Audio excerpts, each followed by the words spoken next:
दिख रहा है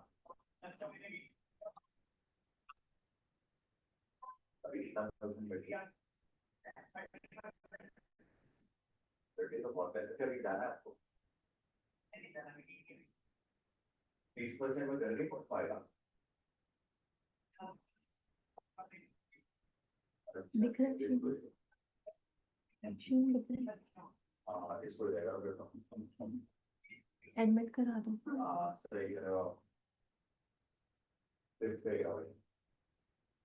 आपको मैं जानते हो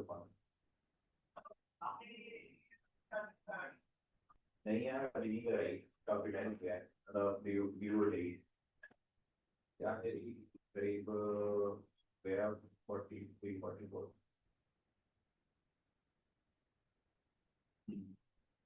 अभी मेरा टाइम आएगा अभी सर्विस पर जाए एक दो जाके हेलो यार आप कराओ मैं तो देख रहा हूँ मैं 47 hello hello good morning Good morning. Welcome to the conference, Dr. Gurmeet, Alina. Good morning, but your voice is very dim. Your voice is not very much clear. Is it audible now? Yeah, now it is audible. Yeah, how are you? I'm fine. How are you? Yeah, I'm good. I'm good. How are you, Alina? Okay, so far okay. Yeah, I'm Nice. good. Yeah, I got problem with access the Zoom previously, but now it's okay. Yeah, thank you. So we'll be starting soon. Let all the participants join. Your voice is again now very dim. Once again. Okay. Is it fine now? It is fine now. Okay, sir.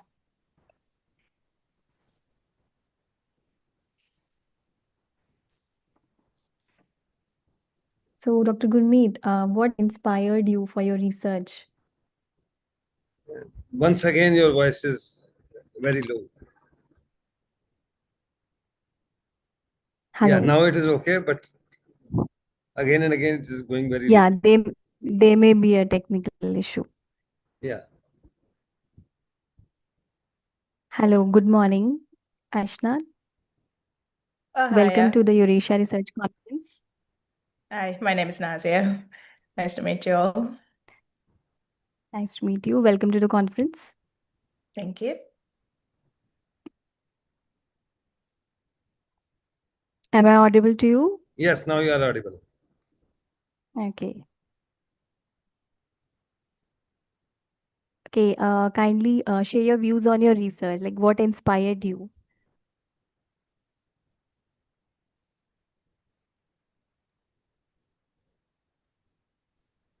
Hi, is it me? Hi. Hi, Dr. Gurmeet? Yes, please. Yeah, what inspired you for your research? Actually, my field of work is mathematics. I work in geometric function theory and number theory. And playing with numbers is my passion. Almost all the time, I used to play with numbers. I used to establish new theorems, new research work. And I have guided 17 students to PhD. And even now, 4 students are registered with me for their PhD. So mathematics is my passion. There is no other motivation other than it is just my passion. I always want to do mathematics. Okay, very nice. And especially number theory. Okay, thank you so much. Niaz?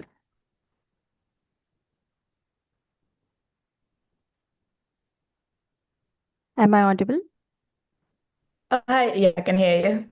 Yeah, kindly share your views. Hi, you're breaking up a little. Can you repeat that, please? Yeah, kindly share your views about your research.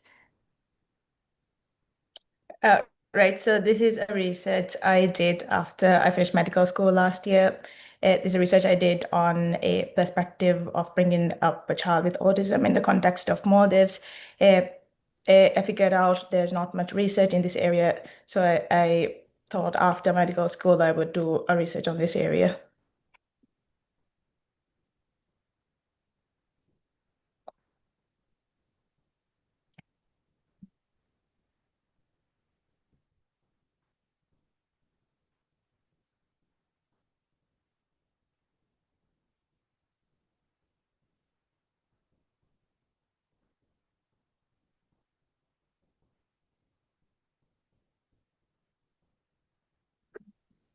Sorry, there was some technical error. Am I audible now? Yeah. Your voice goes low once again. Hello, good morning, Eleonora. How are you? Good morning. Good morning. Good morning. Fine. Hope you are fine too. I'm fine too. Okay.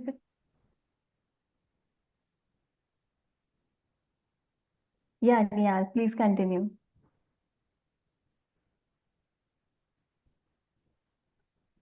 As I was saying, uh, after in the summer after I finished medical school last year, I had some time before I started training, and then I have a family member who was diagnosed with autism, so I kind of see the difficulties of bringing up someone with autism.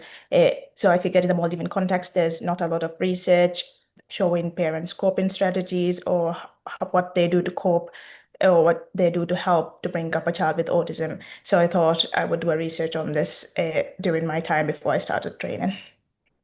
Okay, thank you so much. So we'll be starting now with the conference. Once again, welcome all to the Eurasia Research International Conference.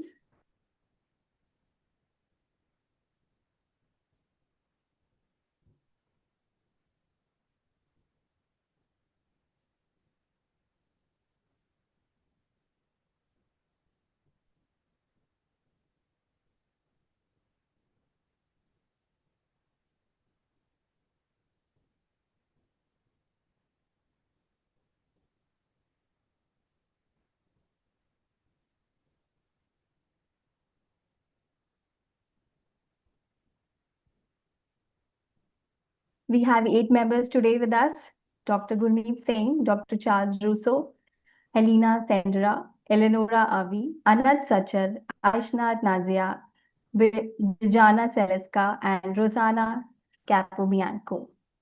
Our participants are from the 7 countries around the world, from India, USA, Malaysia, Israel, Maldives, Italy, and Australia. We will be sharing a quick, brief intro of our Eurasia research from the video.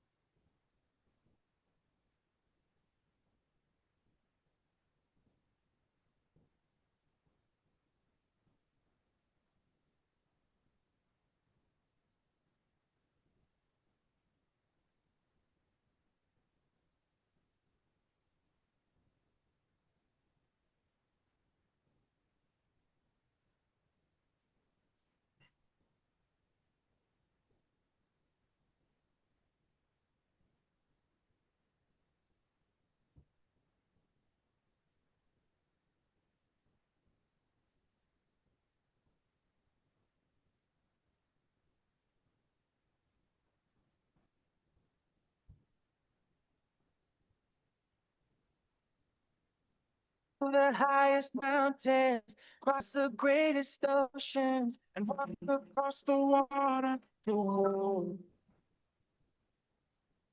You're defeated, falling on your knees and looking up for some hope tonight. You try to stand up, but you throw your hands up. You no longer have the strength to fight. You've seen too many sunsets, too many days ending in the darkest night. But on your own, you'll never know, you'll never know. That high mountain, the greatest oceans, walk across the water. Believe you can move the highest mountains, across the greatest oceans, walk across the water. If you believe, they say that all you need is faith.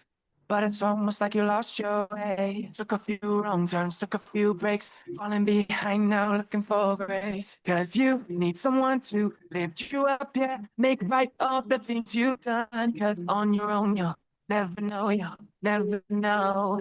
If you believe you move the highest mountains, across the greatest oceans, walk across the water. Believe you move the highest mountains, across the greatest oceans, walk across the water. If you believe, if you believe,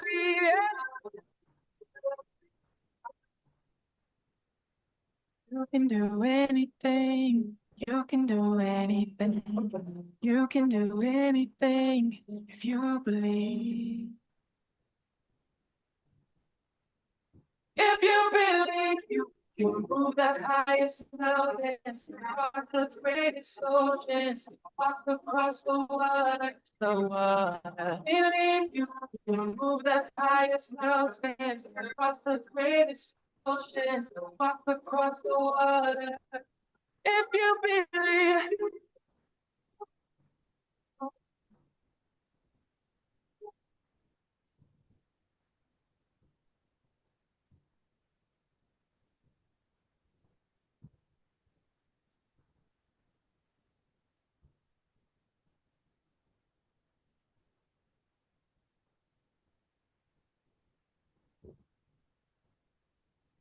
Please allow me a moment to introduce Eurasia It's Dr. Research. Lincelli, and I'm an executive leadership consultant, full professor retired. I am currently teaching adjunct in the executive doctoral program at Boston College in Chestnut Hill, Massachusetts, and at the University of New England in Portland, Maine, in their doctoral program as well.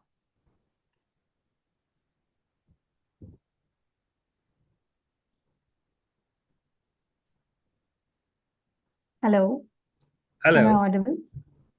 Yeah. Yes. Please allow me a moment to introduce Eurasia Research to you in a nutshell. With over more than 1 million satisfied members and associates spread across the globe, Eurasia Research is a scholarly association who have been working for nearly a decade. Eurasia Research has organized several successful international conferences, workshops, and training programs at various reputed institutions and grand venues. Eurasia has been tirelessly working for research world and have not stopped their endeavors even during difficult times, and have presented research community with online platform which was safe and convenient method to continue their passion. Our objective is we are an international community of researchers, practitioners, students, and educationists who aim to bring together worldwide researchers and professionals, encourage intellectual development, and to create opportunities for networking and collaboration. These objectives are achieved through academic networking, meetings, conferences, workshops, projects, research publications, academic awards, and scholarships. Some of our key highlights are: we provide scholarship to deserving candidates to promote students and research scholars to participate in the international conference. Young Researchers Scholarship is provided in the form of a full registration fee waiver. We have vast experience of publishing papers for more than 7 years. Our associated journals publish original papers, review papers, conceptual framework, analytical and simulation models, case studies, empirical research, technical notes, and book reviews.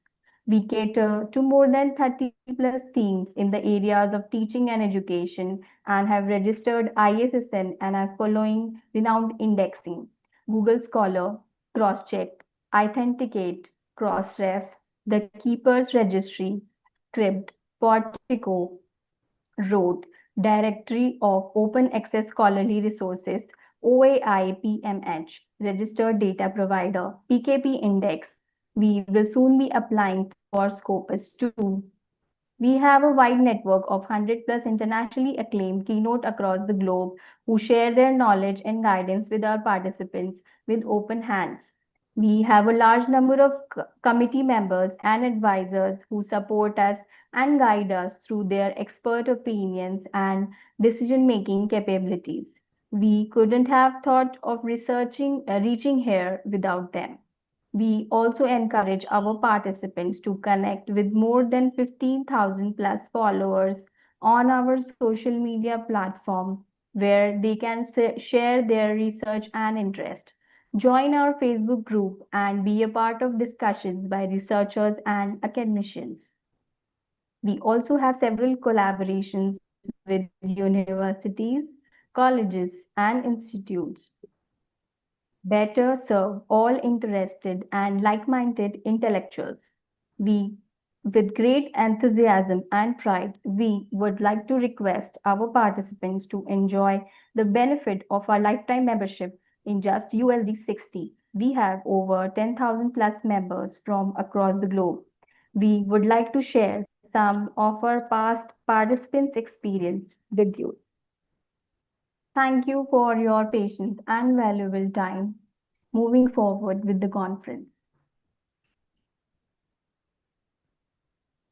Our TERA President, Dr. Lynn M. Shelley, will be sharing her views with you.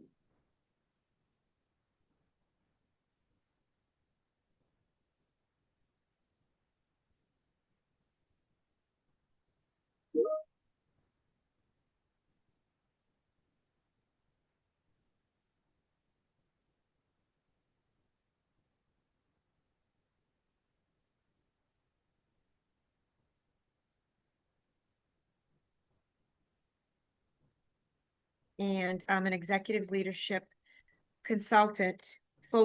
My name is Dr. Lynn Shelley, and I'm an executive leadership consultant, full professor retired. I am currently teaching adjunct in the executive doctoral program at Boston College in Chestnut Hill, Massachusetts, and at the University of New England in Portland, Maine, in their doctoral program as well. I've been in the profession for 44 years as a teacher and as an administrator from grades pre-K through doctoral programs. And I consult with colleagues around the world in these areas of leadership and culture building and transformation and strategic planning. And my research is focused in areas such as that, not only in education, but crosses over into other disciplines that have common goals and common strategies that need attention and need to be moved forward in this ever-changing global world. So, ma'am, the first question, we would love to hear about your research journey, how it's going, and the projects you are handling right now. My research, my name is Dr. Lynn Shelley. I'm president of the Eurasia TERA group, and I'm very happy to be here. I have been doing some research and starting some writing about leadership in this new global environment, transformative leadership in the new global environment that we are living in, and hoping that this research will help current and future leaders at every level in any type of an organization. It's very interesting because of the AI connection, because of the global impact that the cultures and the variables that are happening around the world are having on every organization. Thank you so much, ma'am, for sharing such delightful thoughts. And ma'am, my next question would be, could you please share with which paper you're working on that in this moment? Transformative leadership in a global environment. Okay, ma'am, good to know that. And ma'am, how do you manage to balance your teaching responsibilities alongside your research work as well? Well, my balance is that I've always done work and research that I can use and apply to my administrative and consulting position. I am an executive leadership consultant. So the research that I'm doing Okay. really applies to my role as president of Terra, but also in work that I do with colleagues.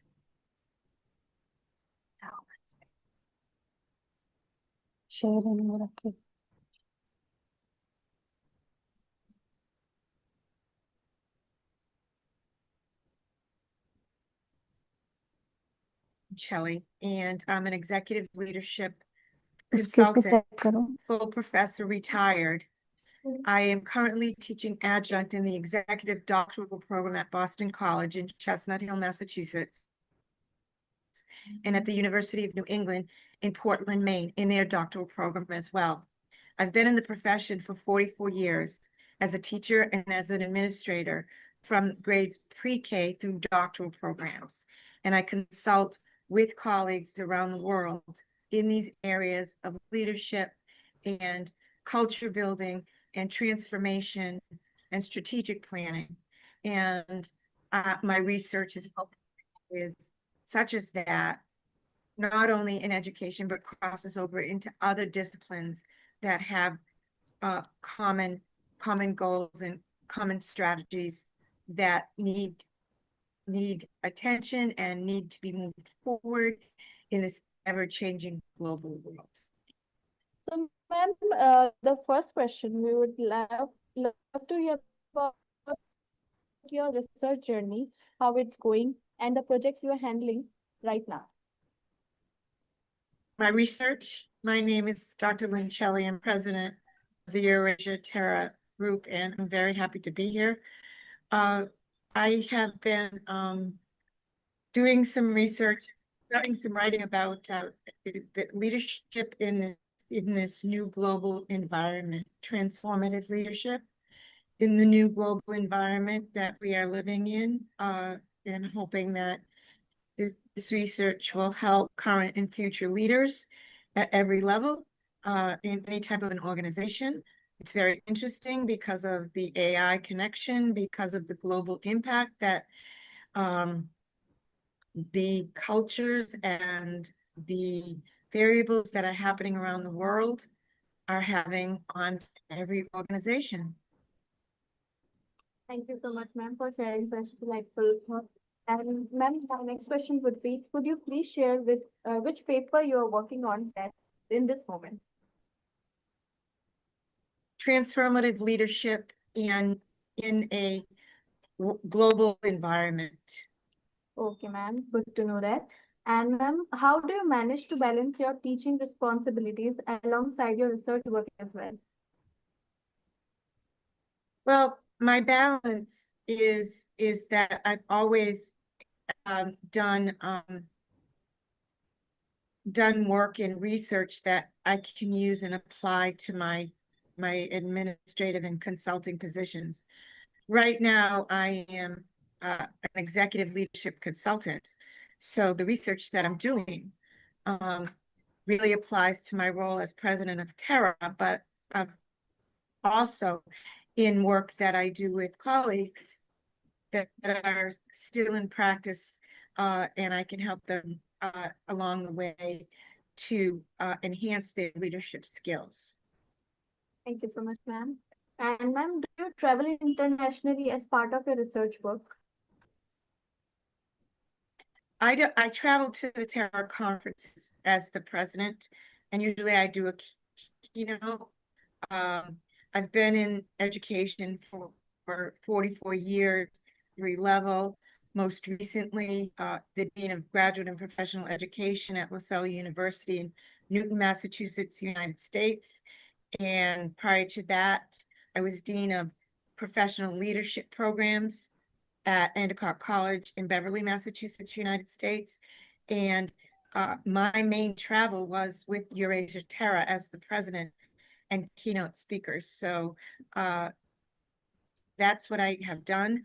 I've also done other conferences, but once I became president, I felt like I needed to really give my focus to the organization, to Eurasia Terra, and to be able to impact around the world.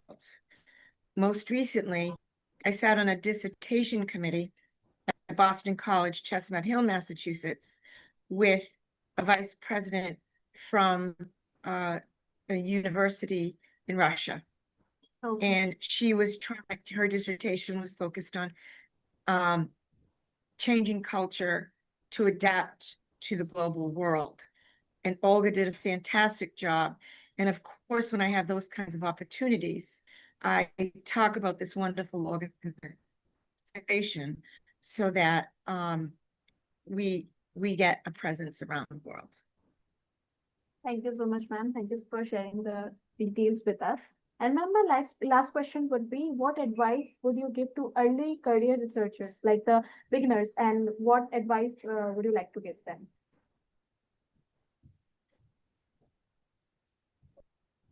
The advice is multifaceted. I think that there are several things that they have to keep at the forefront of their minds. That research that they do should always be something that can impact their work, their organization, and or the world. So it has to be current. So to that point, they have to be proactive in where they're focusing their research and knowing what's happening in the world all the time in their certain professions, if you will. They have to add, they have to value add to their professions. So that would be very important. They have to have an open mind that their research, especially if it's quantitative, might not necessarily bear out the results that they want. And that's okay, because that shows what really is impacting their work and their organizations and the world. And the third thing that I would do is have them network with people and colleagues like myself and other people doing work, not necessarily in their own professions, but if it's a crossover kind of focus for research that crossovers different professions, that they network and become familiar and have standing meetings with other researchers, because that can be so rich and can help people so much. Thank you so much, ma'am, for giving the advice, and it will be very helpful for them.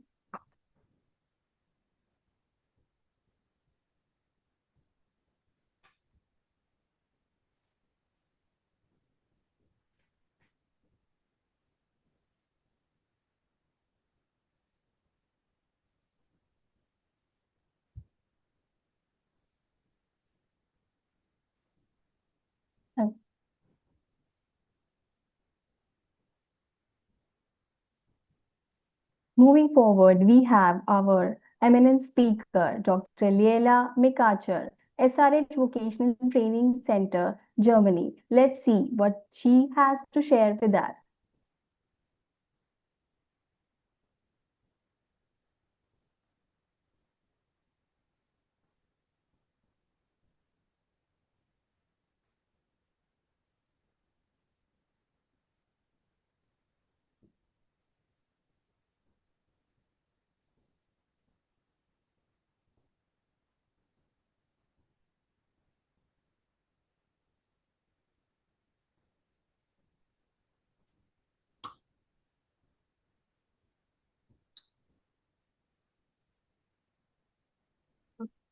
So, hello, Leila ma'am.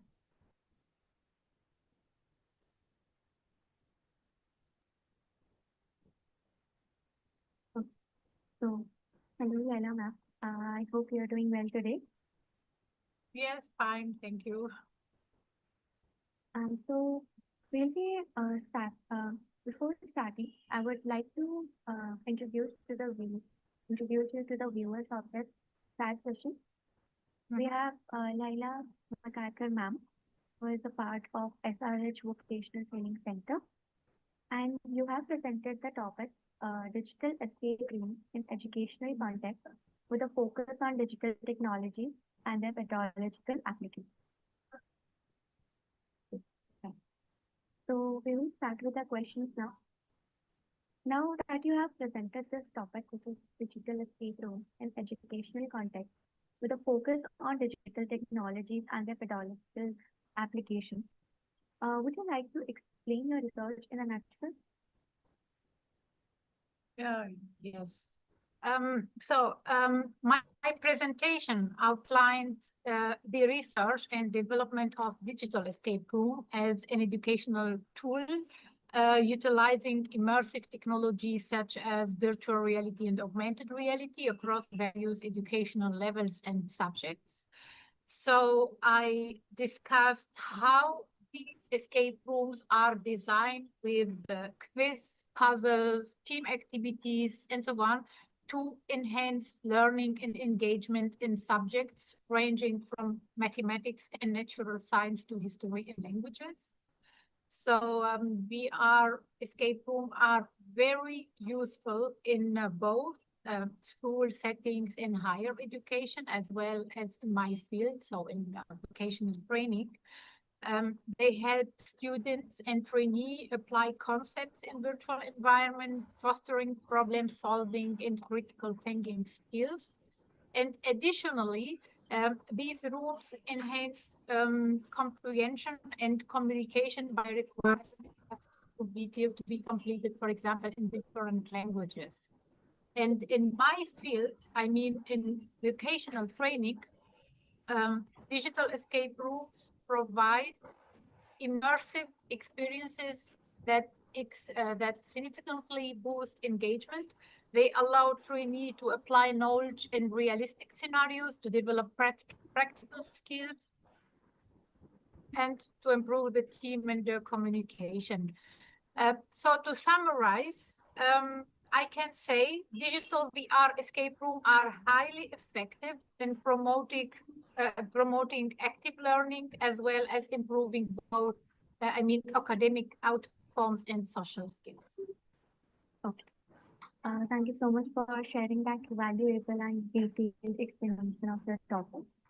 The next question was, while you were involved in this research, there must be some challenges that you might have faced during.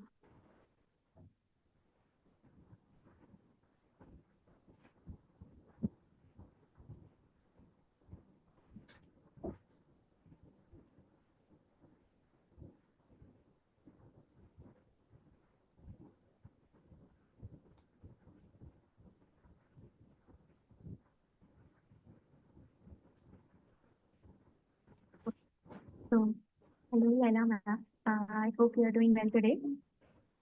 Yes, fine, thank you. So we'll be before starting, I would like to introduce you to the viewers of this chat session. We have Laila Makarkar ma'am, who is a part of SRH Vocational Training Center, and you have presented the topic digital escape room in educational context with a focus on digital technologies and their pedagogical application. So we will start with the questions now. Now that you have presented this topic, which is digital escape room in educational context, with a focus on digital technologies and their pedagogical application, would you like to explain your research in a nutshell? Yes. My presentation outlined the research and development of digital escape room as an educational tool, utilizing immersive technologies such as virtual reality and augmented reality across various educational levels and subjects. So I discussed how these escape rooms are designed with quiz, puzzles, team activities, and so on to enhance learning and engagement in subjects ranging from mathematics and natural science to history and languages. So VR escape room are very useful in both school settings in higher education as well as in my field, so in vocational training. They help students and trainees apply concepts in virtual environment, fostering problem solving and critical thinking skills. And additionally, these rooms enhance comprehension and communication by requiring tasks to be completed, for example, in different languages. And in my field, I mean, in vocational training, digital escape rooms provide immersive experiences that significantly boost engagement. They allow trainees to apply knowledge in realistic scenarios, to develop practical skills, and to improve the team and the communication. So to summarize, I can say digital VR escape rooms are highly effective in promoting active learning as well as improving both, academic outcomes and social skills. Okay. Thank you so much for sharing that valuable and detailed explanation of the topic. The next question is, while you were involved in this research, there must be some challenges that you might have faced during the research journey. So can you share those experiences as well? The challenges I have faced in my research and development related to immersive technologies and gamification and education are typical in pioneering the research area. For example, one significant challenge is integrating advanced immersive technologies within existing educational frameworks, especially when demonstrating the benefits of such technologies to stakeholders who are unfamiliar with this advancement. Another challenge is finding the right balance between making learning fun and ensuring that the educational objectives are met. Additionally, ensuring that the tools are inclusive and cater to diverse learning needs and disabilities can make the deployment and development more complicated. So, however, the main challenge, which is common in many other research areas, is evaluation and impact assessment. I mean, how to measure the effectiveness of these technologies and to develop appropriate metrics and evaluation methodologies to reflect how is the educational impact and the engagement level. And this is the reason why I have linked my research with a European project. So we are partners from 6 European countries, and this allows me a solid assessment and more opportunities to test my methods in various educational frameworks. Okay.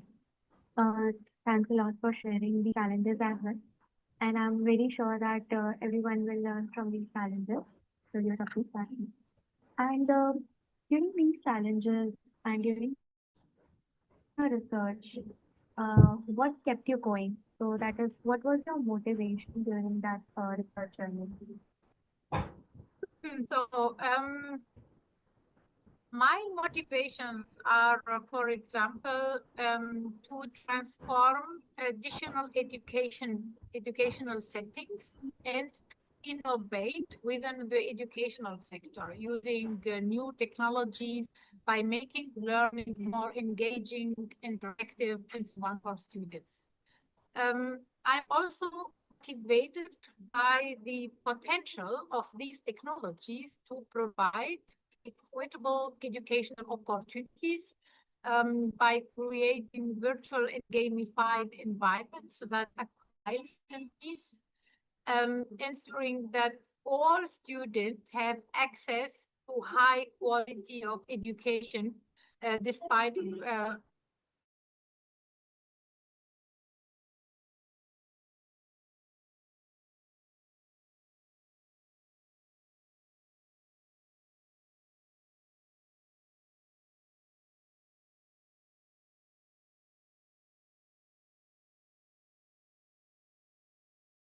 with immersive technology, one can use CAD data to create virtual holograms and simulate complex or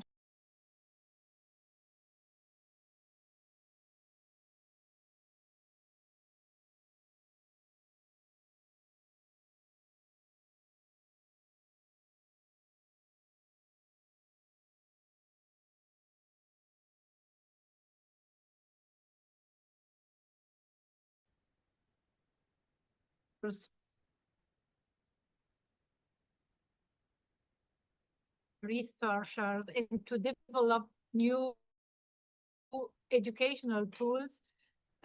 This is a valuable contribution.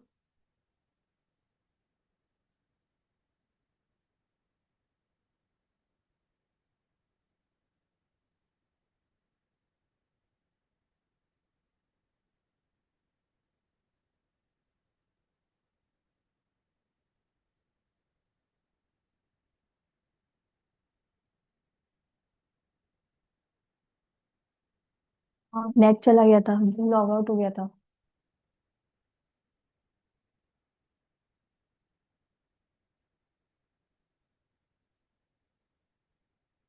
And shaping for future and then shaping the future education. So the further motivation is really the impact on future generations. So by integrating these new technologies and gamification into education, we aim to better prepare students for a world that requires digital and technological literacy. I really hope all the viewers of this chat session will be motivated as well with these tips of motivation that you have shared with us. And what advice would you like to give these researchers who have just started out their journey? And like based on your experiences and insights while you were researching.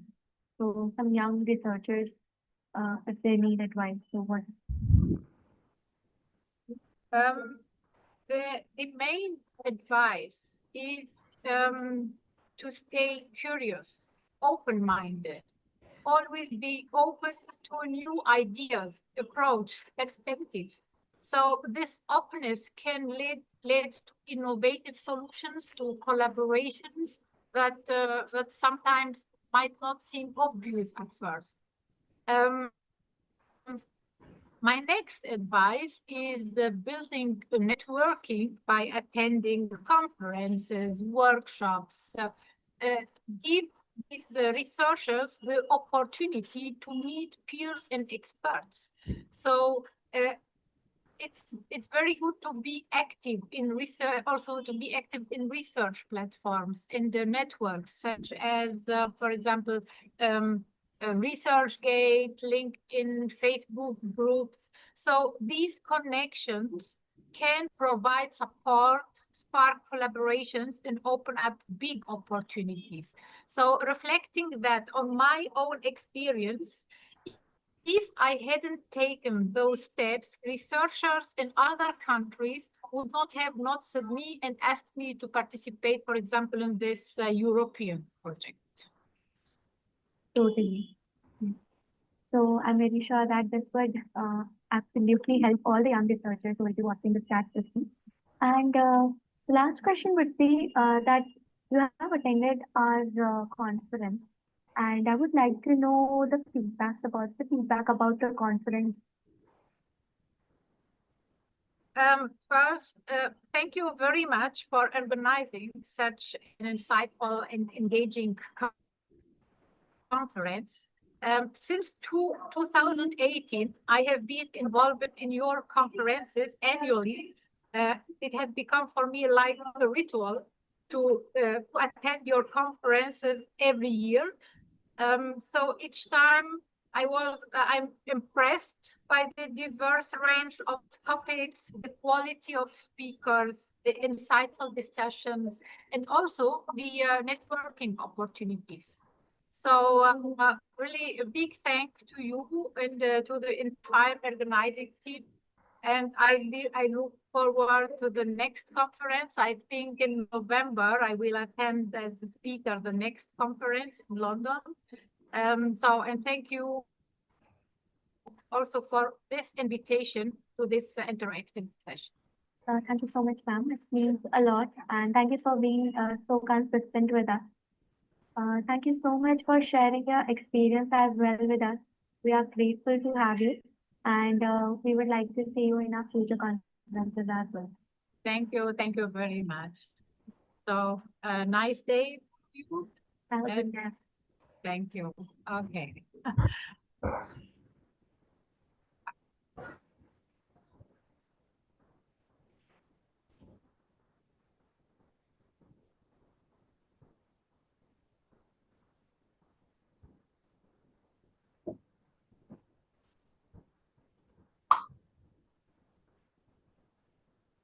Moving ahead, we have our keynote speaker with us, Dr. Gurmeet Singh.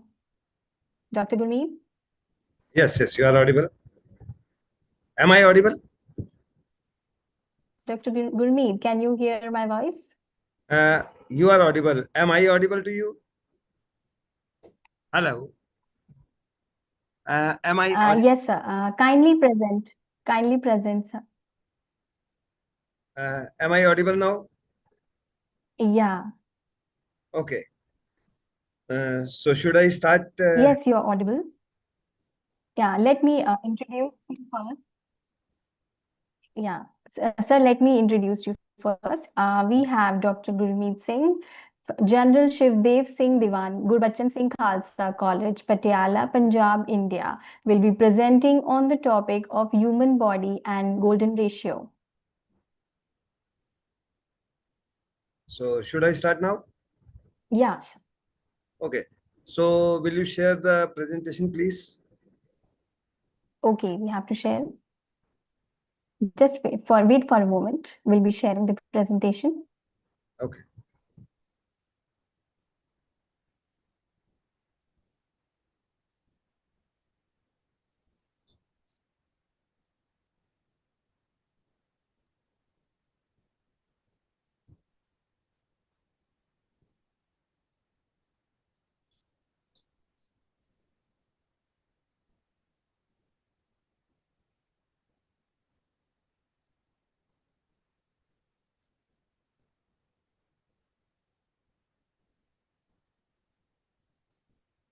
Okay.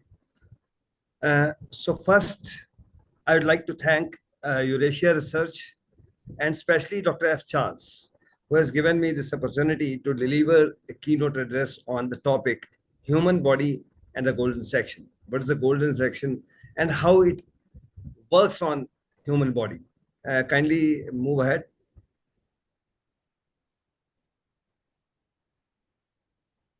So before going into the golden section, into the golden ratio, first we should know who was Fibonacci, because golden ratio is a ratio which is based on Fibonacci numbers. Fibonacci was born in Pisa, Italy, in 1175 AD. His full name was Leonardo Pisano Leber Fibonacci. He grew up with a North African education under the Moors. He traveled extensively around the Mediterranean coast.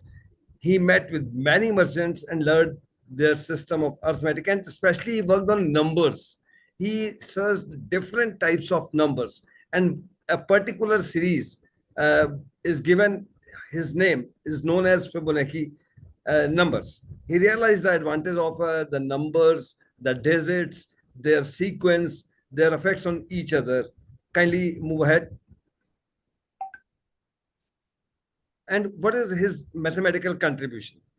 He introduced the Hindu-Arabic number system into Europe. He introduced the numbers based on 10 digits and a decimal point. Earlier, there were many systems. Some were based on the binary digits, some were based on the base 8. Some of the system was, especially in France, were based on the base of 16.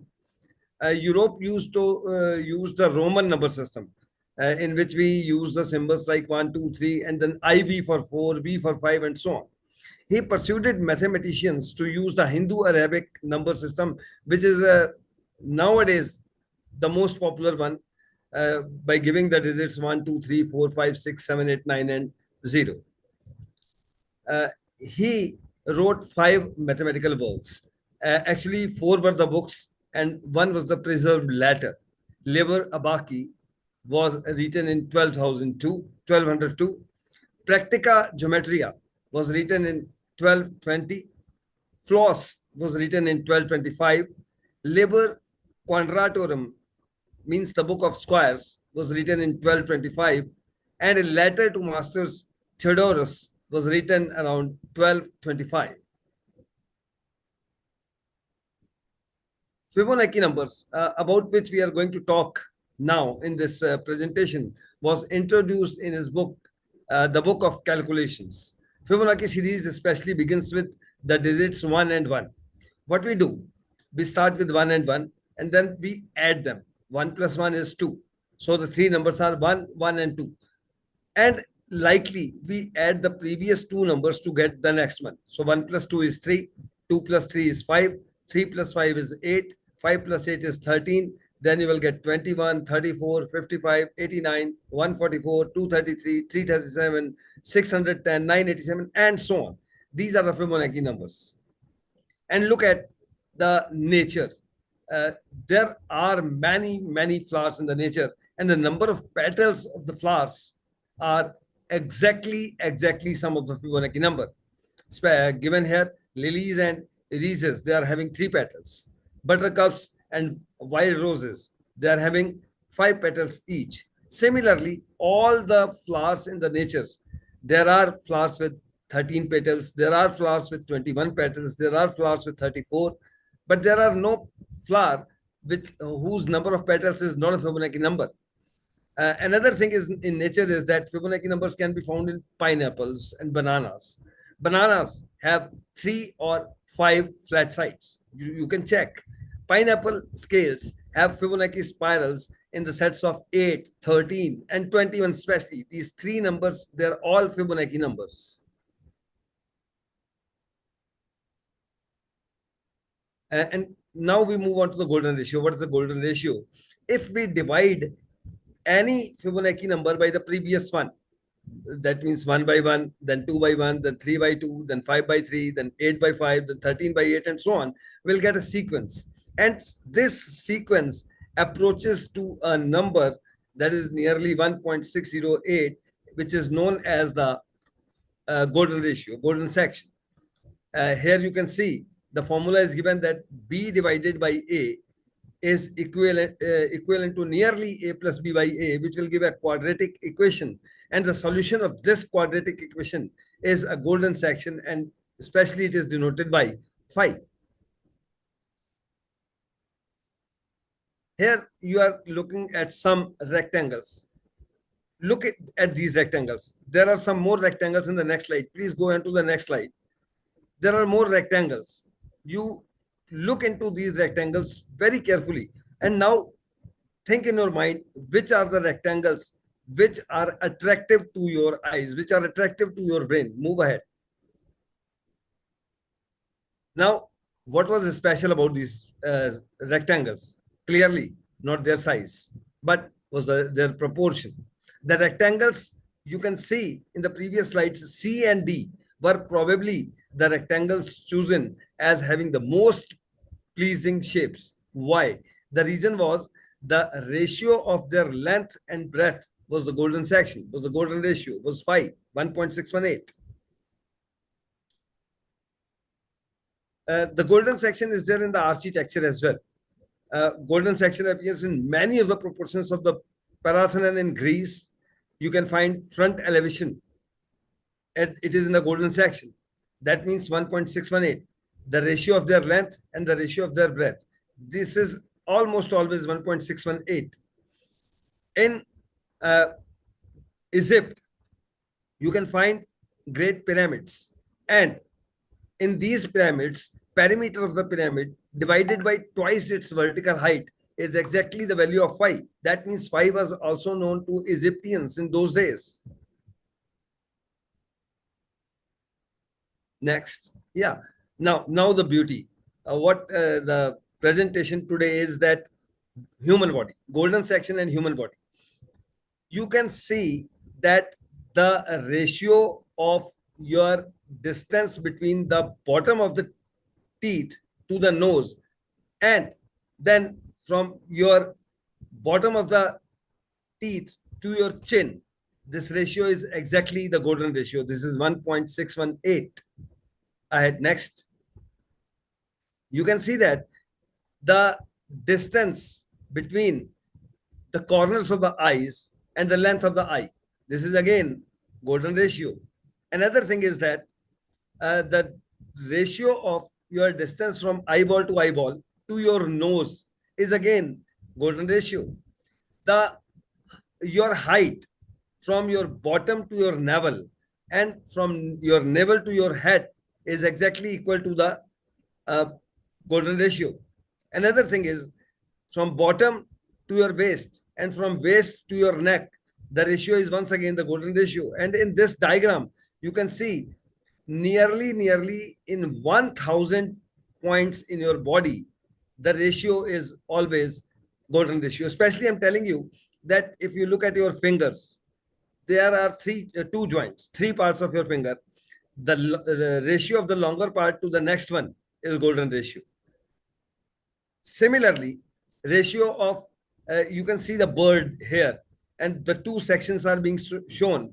One is the upper part, the upper body, neck to top, and then neck to bottom. The ratio is once again the golden ratio. Next. Here you can see the ant. There are three parts. The ratio of the larger one to the middle one is golden ratio. The ratio of the middle one to the top one, that is the smaller one, is again golden ratio, that is 1.618. You can see this is a feather of a peacock. Once again, there are many parts. The ratio of these parts, the ratio of the lengths is exactly equal to the golden ratio.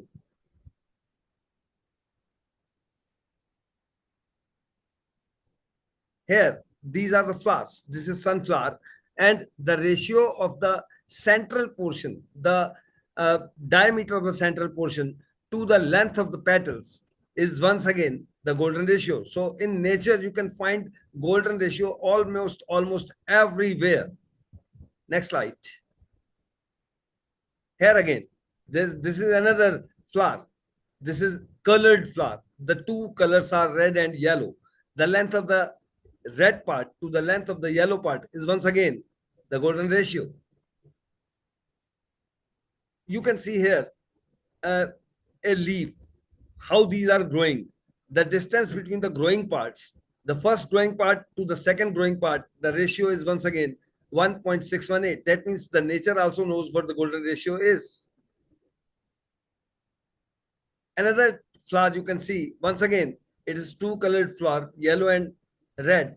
And again, the length of the red part to the length of the yellow part is once again the golden ratio. And in general, I would like to tell you that golden ratio occurs almost everywhere in the nature.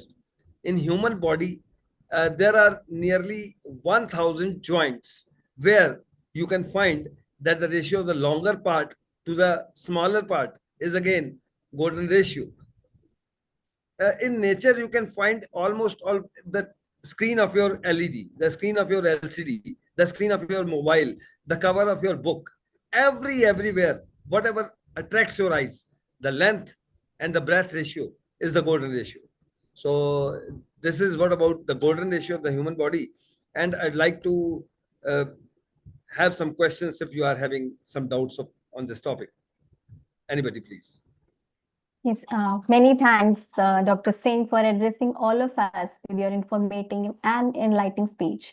Please put your questions in the chat box. It will be answered by the speaker. Anybody has some questions, kindly put them in the chat box, please. Yes, please. Your voice is low. Kindly be clear. I'm unable to understand. Am I audible? Hello? Yeah, you are audible now. Yes, sir.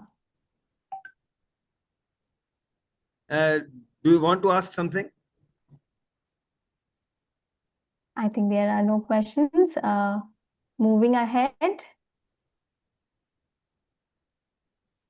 Our next keynote speaker, Dr. Charles M. Russo from Columbia Southern University, Orange Beach, Alabama, United States. He has his presentation on the topic teaching how to think, not what to think, cultivating critical minds in a globalized world.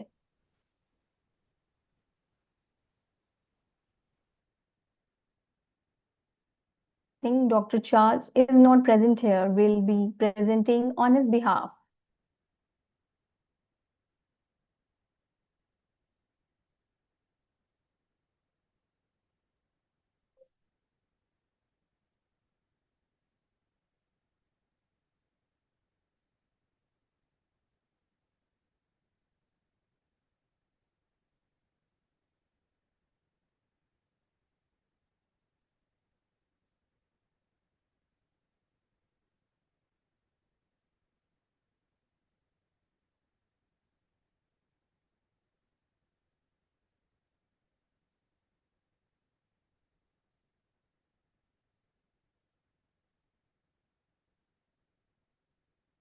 Teaching how to think, not what to think. Cultivating critical minds in a globalized world. Opening hook, one sentence, 30 seconds, big shift. Write on the board, what's your evidence? Hold 30 seconds of silence to force thinking before talking. Set the tone, curiosity, humility, reason giving. Why, how, not what. Facts matters, but facts without thinking are brittle. Thinking without fact is empty. Bind content to thinking moves for transfer under pressure.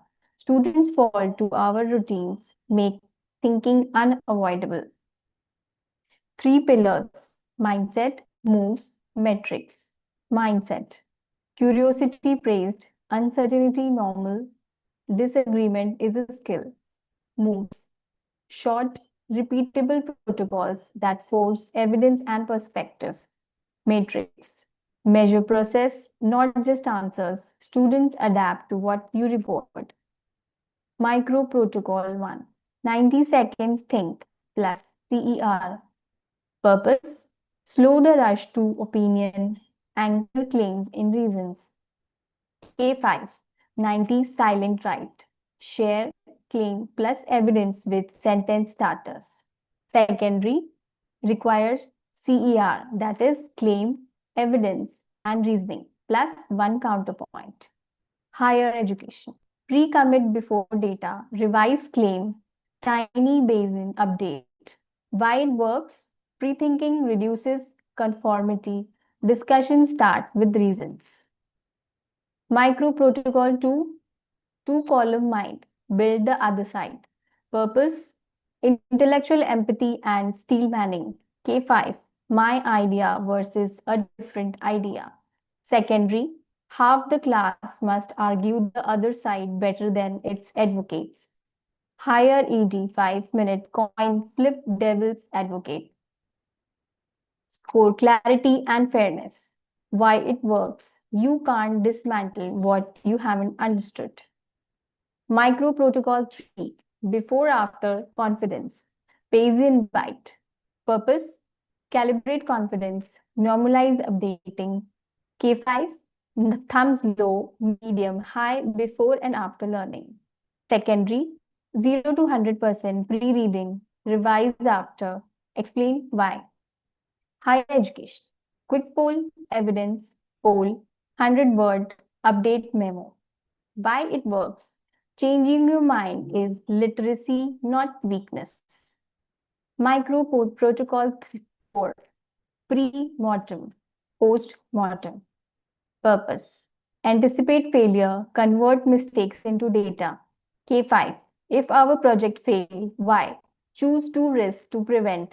Secondary, 1 paragraph, pre-mortem, assign owners, 5-minute post-mortem. Higher education, risk register with likelihood, impact, plus reflection. Why it works, predict, act, reflect builds, feedback loops. Micro Protocol 5, shift plus lateral reading. Purpose, survive the information firehouse. K5, pause, ask, who made this? Trace a picture to its source. Secondary, sift, stop, investigate, find better coverage and trace claims. Higher education, lateral, read author, outlet, claim, 3-line source, note. Why it works, truth finding is a process. Slow down, check, then share. Global thinking, the context cube, 3 phases, time, place, stakeholder. Prompts 100 years ago, 10 years from now. Prompts Nairobi versus Nagoya versus Nashville. Prompt parent versus policymaker versus peer. Run for 2 minutes to widen myopic views. Assessment, measure what you value. Process credit, 20 to 30% for pre-writes, revisions, updates, postmortem. Reasoning rubrics, add evidence quality and counter argument strength. Question count, track authentic learner questions per lesson. Culture, make it safe to be wrong. Disagree to understand, restate before critic. Name the uncertainty, tag confidence ranges.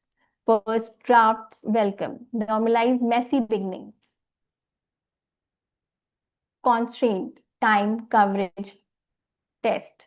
Micro protocols, by transfer, depth plants roots. Exams reward reasoning under constraints. Teach the constraints. Stop covering everything. Uncovered content is forgotten content. Implementation blueprint, 30, 60, and 90 days. Next 24 hours, run 90 seconds think plus CR daily for 2 weeks. Next 30 days, add a weekly protocol, pre-mortem or 2-column mind. Next 60 days, introduce STIFT, add process credit to 1 task. By 90 days, add 2 rubric criteria, track question counts. Stories from the field, quick hits. Grade 2, reading conferences moved from opinions to evidence. Grade 10, debate cooled, perspectives sharpened with 2-column mind. First year seminar, lab, update memos, replaced wait conclusions. 3 things to remember, moves. Short routines, run relentlessly. Matrix, reward evidence and counter argument, not just answers. Mindset, safe to be wrong, expected to revise. Closing. The compass and the passport. Content is the map, thinking is the compass. Maps date, compasses don't. Stamp the passport, ask for evidence, build the other side, update the humility. Call to action. Tomorrow, write what's your evidence and protect 30 seconds of silence. Thank you. Slides derived from keynote manuscripts. About the speaker, Dr. Charles M. Russo, keynote speaker, educator, and author. 30 plus years across US intelligence, service and leadership, US Navy, FBI intelligence analyst, contractor at CIA's Counter-Terrorism Center. Academic background, PhD in public safety, leadership, criminal justice, MA in national security studies. Current work in juvenile probation officer. Thank you.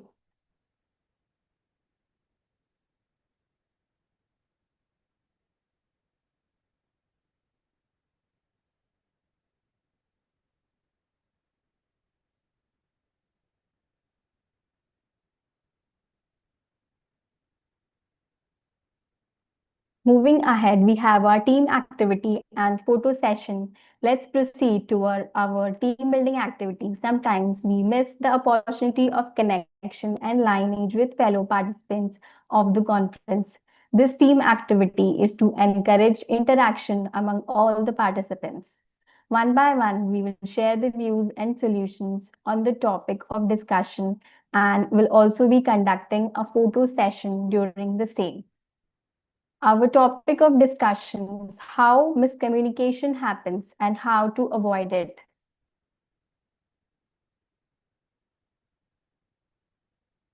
We'll be sharing a short video about this.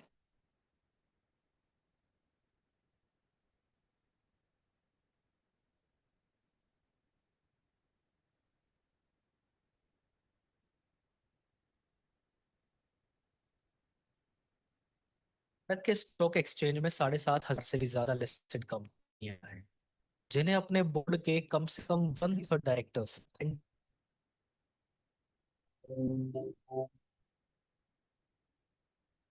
कर रही हूँ अभी।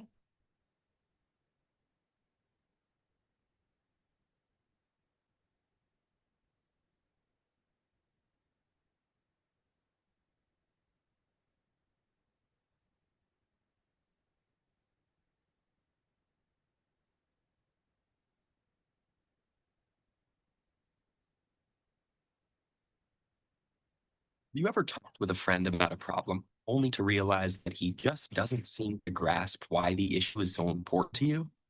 Have you ever presented an idea to a group and it's met with utter confusion? Or maybe you've been in an argument when the other person suddenly accuses you of not listening to what they're saying at all. What's going on here? The answer is miscommunication, and in some form or another, we've all experienced it. It can lead to confusion, animosity, misunderstanding, or even crashing a multi-million-dollar probe into the surface of Mars. The fact is, even when face-to-face with another person in the very same room and speaking the same language, human communication is incredibly complex. But the good news is that a basic understanding of what happens when we communicate can help us prevent miscommunication. For decades, researchers have asked what happens when we communicate. One interpretation, called the transmission model, views communication as a message that moves directly from one person to another, similar to someone tossing a ball and walking away. But in reality, this simplistic model doesn't account for communication's complexity. Enter the transactional, which acknowledges the many added challenges of communicating. With this model, it's more accurate to think of communication between people as a game of catch. As we communicate our message, we receive feedback from the other party. Through the transaction, we create meaning together. But from this exchange, further complications arise. It's not like the Star Trek universe, where some characters can Vulcan mind meld, fully sharing thoughts and feelings. As humans, we can't help but send and receive messages through our own subjective lenses. When communicating, one person expresses her interpretation of a message, and the person she's communicating with hears his own interpretation of that message. Our perceptual filters continually shift meanings and interpretations. Remember that game of catch? Imagine with a lump of clay. As each person touches it, they shape it to fit their own unique perceptions based on any number of variables, like knowledge or past experience, age, race, gender, ethnicity, religion, or family background. Simultaneously, every person interprets the message they receive based on their relationship with the other person and their unique understanding of the semantics and connotations of the exact words being used. They could also be distracted by other stimuli, such as traffic or a growling stomach. Even emotion might cloud their understanding. And by adding more people into a conversation, each with their own subjectivities, the complexity of communication grows exponentially. So as the lump of clay goes back and forth from one person to another, reworked, reshaped, and always changing, it's no wonder our messages sometimes turn into a mush of miscommunication. But luckily, there are some simple practices that can help all navigate our daily interactions for better communication. 1. Recognize that passive hearing and active listening are not the same. Engage actively with the verbal and nonverbal feedback of others and adjust your message to facilitate greater understanding. 2. Listen with your eyes and ears, as well as with your gut. Remember that communication is more than just words. 3. Take time to understand as you try to be understood. In the rush to express ourselves, it's easy to forget that communication is a two-way street. Be open to what the other person might say. And finally, 4. Be aware of your personal perceptual filters. Elements of your experience, including your culture, community, and family, influence how you see the world. Say, this is how I see the problem, but how do you see it? Don't assume that your perception is the objective truth. That'll help you work towards sharing a dialogue with others to reach a common understanding together.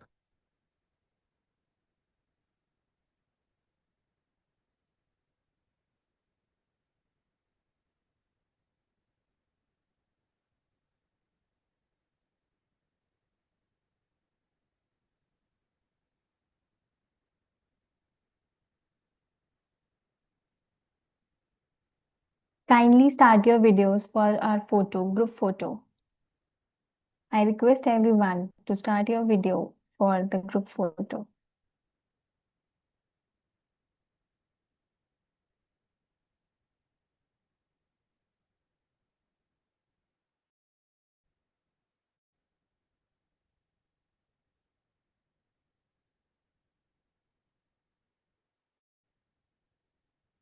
I request everyone, Rosanna. Kindly start your video for the group photograph, please.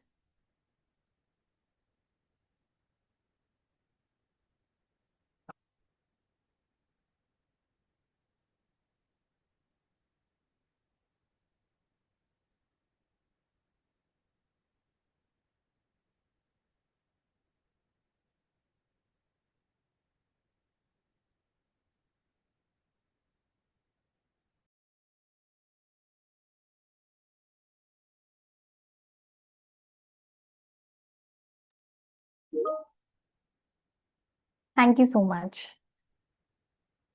Moving ahead with the conference, we have our first presenter, Halina Sendra Mohammad Yaki, Center for the Promotion of Knowledge and Language Learning, University, Malaysia, Sabah, Kota Kinabalu, Malaysia, will be presenting on the topic, the model of cultivation, innovation, and marketing module development, a case study on bowing herb in East Malaysia.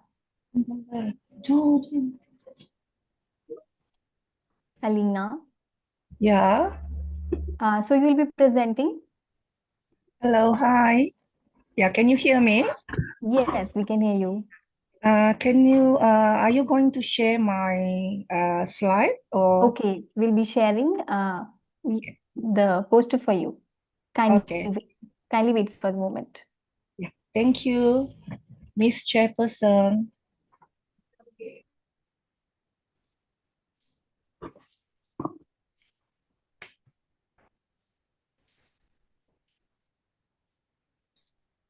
Okay, a very good morning to everybody. You can hear me, yeah? So I'm Halina Sendera Muhammad Yakin from University Malaysia Sabah. So the title of my paper is The Model of Cultivations, Innovations and Marketing Module Development. So in bracket, yeah, the acronym is CIMM. And this is a case study on bowing herb in East Malaysia. Okay, so the objective of this paper is actually to explicate the module development process, yeah, on bowing, cultivations, innovations and marketing. And actually these objectives, what sparked the idea, yeah, is actually the various related issues. One of it is due to the Malaysian issues focusing on the declining involvement among youth on the agricultural sector, as well as the contemporary national agenda to revive the sectors, and also due to the locals' ignorance, because actually bowing has multifunctional benefits, but most of the communities, they don't know the benefits except for the gastronomy or culinary aspects, yeah. And also because of the, as I said just now, the nature and the tremendous benefits of bowing.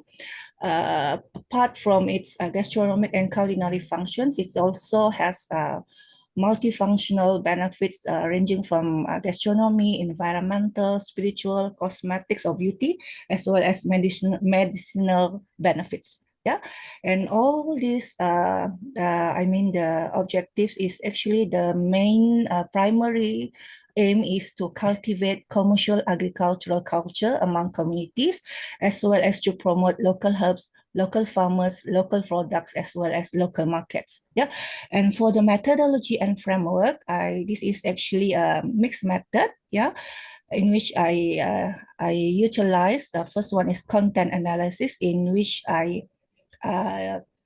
combine and improvise. Yeah, improvise two model.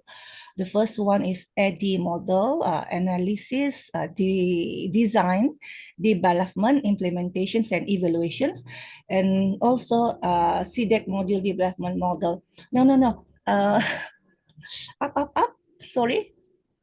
I also utilize, can you move, okay, upward, okay.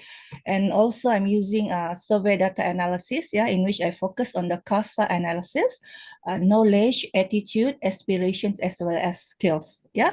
And for the findings, okay, so based on the combinations and improvisations of AD model and SMDM models, so I come up with four steps of 4 phases of the model's development process, which starts on the pre-development model. Okay, now you can go down, please, a little bit. Yeah, go down. Thank you. Okay, the first step is pre-development process, in which in this process, I focus on the goal setting and the CASA identifications. Yeah, the knowledge, the attitude, the skills, and the aspirations identifications. And the second step is on the module preparations itself and the initial development. And the third process is regarding the implementations. This focus on the module verifications, module improvement, as well as the implementations of the training and knowledge transfer program. Yeah, and the final process is the I call it as the post-module development process, which focus on the evaluations and the CASA transformations. This is mainly on the social transformations, yeah. And also the academic aspects like publications, the intellectual property rights, and MIRA. Actually, MIRA is the Malaysian research assessment, yeah, in my country. Yeah, so for the significance and usefulness, this research is actually has various benefits, yeah, towards not only towards the communities, but also towards the government and the nations, and particularly on the policy and socio-economic development, yeah, the SDG and etc., and as well as for the academicians, yeah, in which I come up with the new module development process, and also for the environment, yeah, which focus on the green sustainability, promotions of local herbs, local farmers, and products. And of course, for the community, yeah, in which I focus on the social transformations, yeah, the CASA aspect through knowledge transfer program, and also teaching of trainers, and also teaching and learning, yeah, PDP. Okay, so based on these findings and based on the improvisations of both models, so I come up with a new module development model. I call it as CHIM, yeah, cultivations, innovations, and marketing module development process. So these, as you all can see here, these are the model, yeah, the new module development model. Yeah, so to sum up, yeah, so this module development model for cultivations, innovation, and marketing related to the research subject, which is the bowing herbs, it was initiated to foster a commercial agricultural culture within the community through CASA transformations. Yeah, so I guess, is it my 10 minutes? Is it,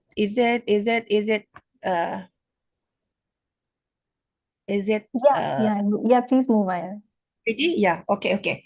That's all, I guess, from me. Thank you very much. Okay, thank you. Thank you so much, Alina. Thank you. Thank you for your wonderful presentation. Yeah, I hope everyone can understand what Any I just... questions? Yeah, any questions will be answered in the chat box.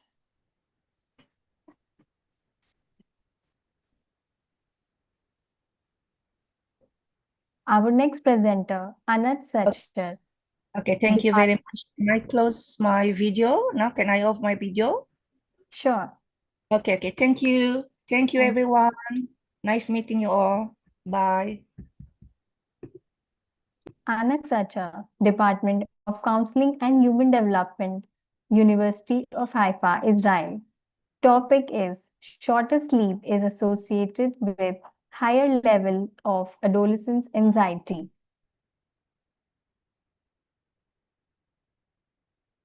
We'll be presenting on behalf of Anand.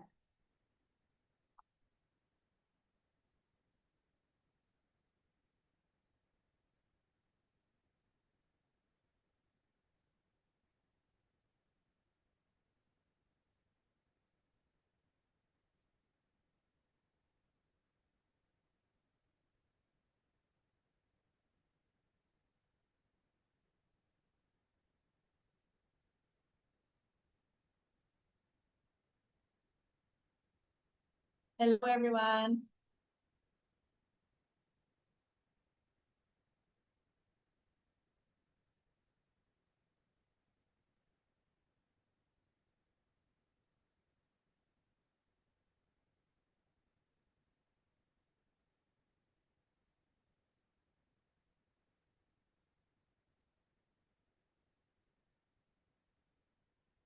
Hi.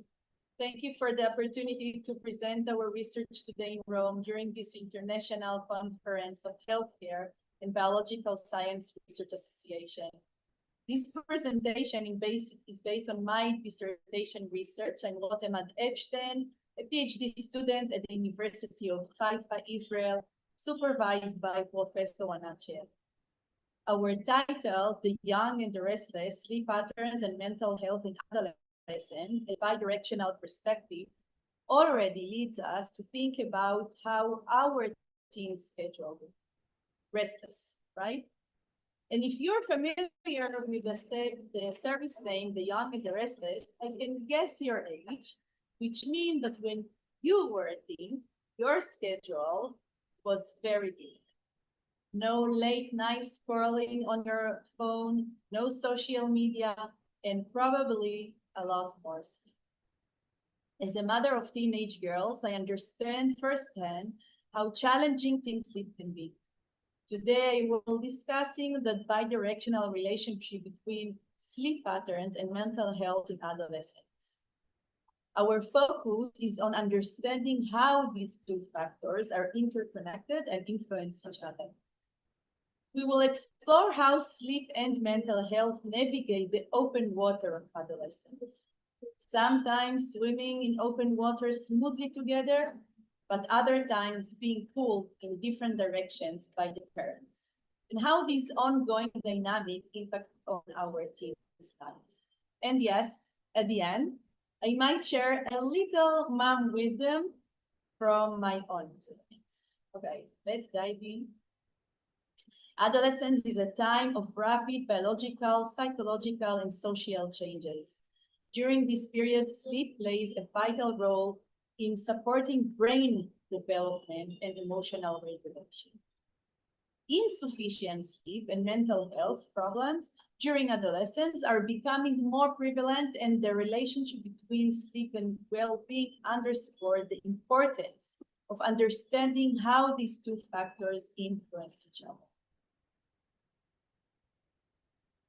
The circadian clock located in the hypothalamus regulates our sleep-wake cycles over roughly 24 hours. This biological system is influenced by various factors, including light, hormones, and brain maturation. During adolescence, biological changes lead to change in sleep-wake patterns, such as later bedtime, often leading to misalignment between internal clocks, social needs, and school schedules, which can all risk mental health. And let me tell you, this is so different from what we remember about our own teen years. Today's era is full of stimuli, like screens, social media, and constant notifications that make it even harder for teens to be on. You can't really blame these teens. They're living in a world that's designed to keep them together. teenagers they tend to go to bed later, sleep fewer hours, and show more day-to-day variability in their sleep patterns. These changes result from hormonal shifts, brain development, and social influences.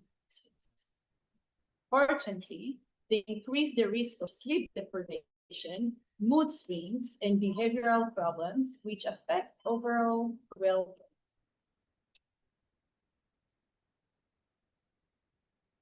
Research shows a two-way connection. I'm sure some of us might be even more familiar with this one. Poor sleep increase the risk of anxiety, depression, and emotional regulation difficulties, while existing mental health issues can disrupt sleep quality. Our study is a part of a larger longitudinal project with examining 118 adolescents aged 13, collecting data through questionnaires on sleep habits, anxiety, and behavioral difficulties. Data collection took place at home after obtaining parental consent, as well as a child agreement to participate in the study. Our finding revealed significant associations between sleep and psychological health, specifically higher anxiety, as you see here, measured with that, are associated with shorter sleep duration, earlier wake-up time, and daytime sleepiness. Teens with more behavioral problems reported later bedtime and more social jet lag, as well as more daytime sleeps.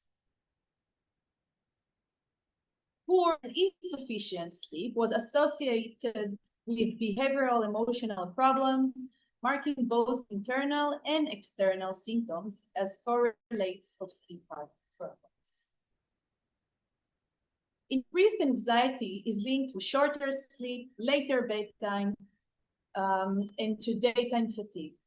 These associations are concerning as they risk daytime functioning and psychological well-being.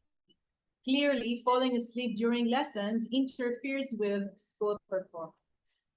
Moreover, sleep problems and behavioral emotional difficulties often exuberate each other, creating a cycle that impair emotional, social, and academic functioning. Importantly, these findings highlight the deep and pervasive interrelation between sleep and emotional well-being, and point to the fragile interface of sleep and behavioral during adolescence. The bidirectional link between sleep and psychological adjustment emphasize the need for careful attention to both for supporting optimal functioning. Holistic perspective targeting multiple domains and the interaction is a key for effective intervention for improving the mental health for adolescents.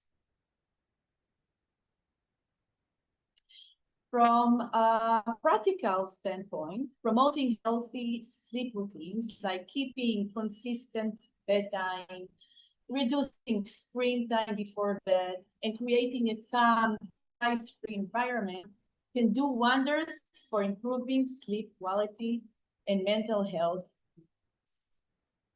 For educators and caregivers, I would suggest encouraging teens to stick to regular sleep schedule even on weekends, especially on weekends, emphasizing the importance of sleep as a part of overall well-being.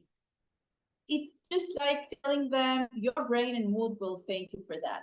Just like when they're scrolling through Instagram and find that motivational meme, only this time it's actually true.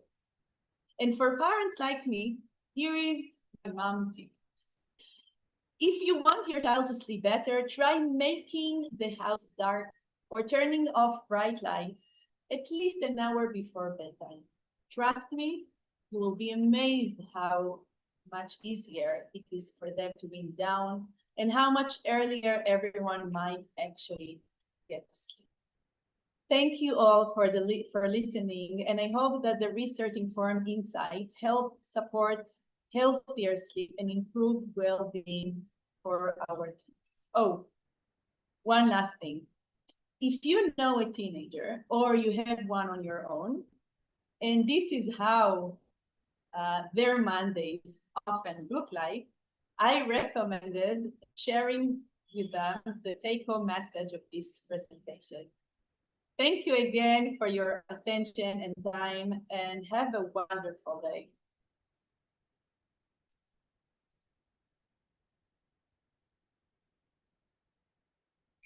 That was a wonderful. Hello everyone, my name is Eleonora Avi. I'm an aviation psychologist, work psychologist, and a PhD candidate in psychology.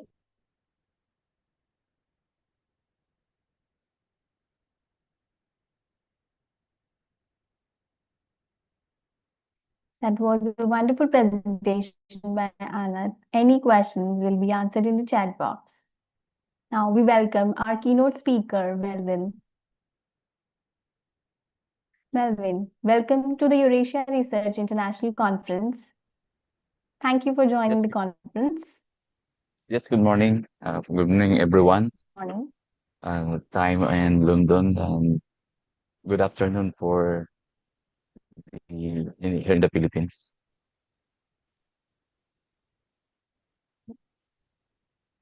So once again, Kindly thank you start very your much for. presentation. Yes, ma'am. Come again po. Come again. You may start your presentation now. Okay. Let me share with my slide. Sure.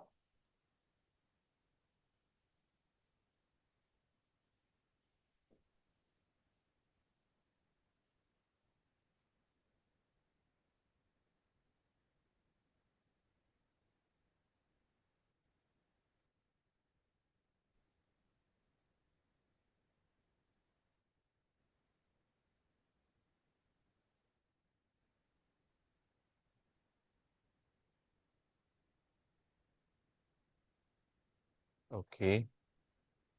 May I know if my slide is visible in your end?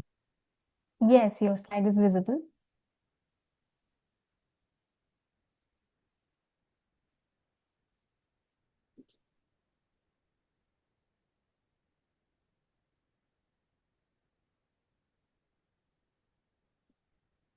Okay, once again, good morning. So actually, no, I just want to share with you that my origin schedule is on physical aspects due to the time that we haven't enough time to process my paper here in the Philippines, because the Philippines is so very bureaucratic. When my head and the school, the superintendent was received the letter, and then he told me that it's a constraint of time. We have only 8 days to process my paper, but in since that we are under the bureaucratic, the process of paper is 1 month. So meaning that I couldn't, you know, uh, seize the exact time to meet this kind of event. But anyway, that's another side of story. But my presentation is all about the student abuse, here in the Philippines, especially in our school, that we always encounter this kind of children. So before that, I will give you the quotation. This quotation is from the Pink Tulip, the who created this quotation. So inside in every child is a rainbow waiting to shine. As a teacher, for more than 2 decades in teaching, that as we are the key the key to open their whatever the innate talents of our children, that we are bridging them how we can draw their talent for their future. This one, no, it's a very good quotation for me, because since that we are relating my presentation, my study, and in terms of the child protection policy.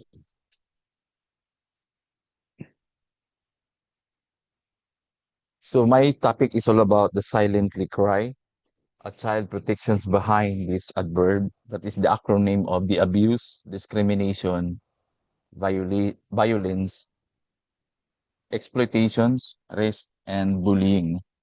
I use the content analysis, which is the under of the qualitative or qualitative methods.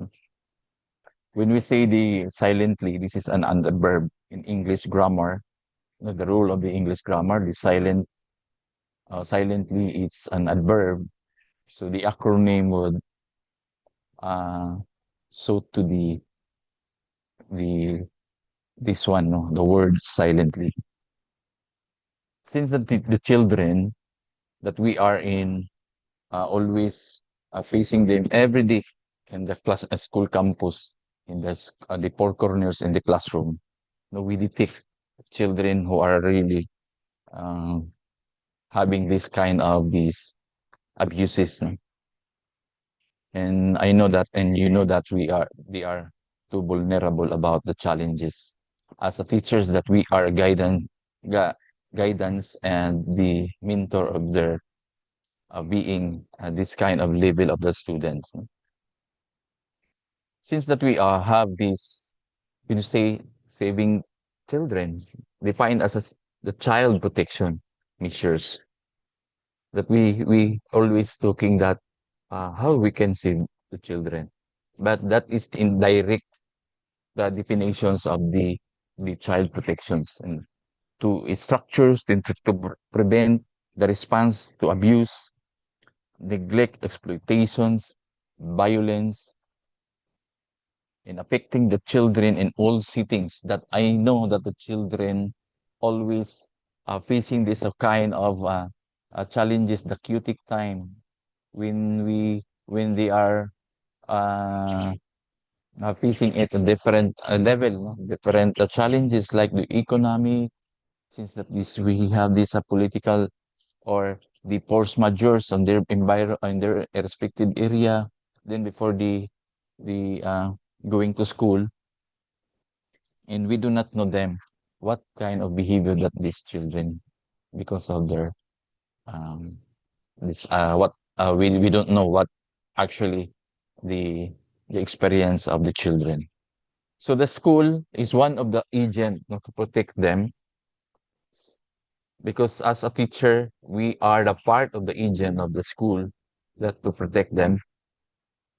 Such a process are essential to ensuring the children right survival, development, and the well-being in all settings at all times. Since that we are the teachers, the administrations, uh, we always trying to have this concern to protect our children, our student. Because sometimes, no, in when we say the history of, let's say historically speaking, the capital punishment or the corporal punishment of the children, it's a lot of the physical aspect, a lot of physical contact when we disciplining our student.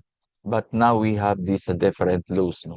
That is why I made this research, because of the introducing and using the content design, because of to inculcate our co-teachers or colleague, and even the administrations, that we have to change our perspective on how to discipline our student. So the school is one of the agent of the disciplining of our student. Then according to the UNICEF, no, last January 2021, no, UNICEF Philippines engaged the Quorum International to conduct a formative evaluation of its child protections program from January 2017 to 2020. No? The UNICEF, this is what we call the terms of reference in informing that the Philippine government, country office, made term review that they should, or the government should have this child protection program. Even until now, no, we have a series of a program of training for those guidance teacher that they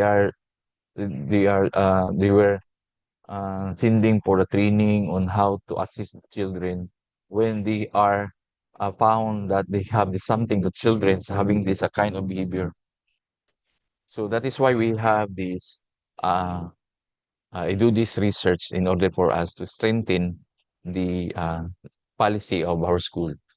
So the core assumptions of this study, the very concern, no, about the child abuse, the neglect, provide the rational and focused child protection policy and practices, especially in the school setting.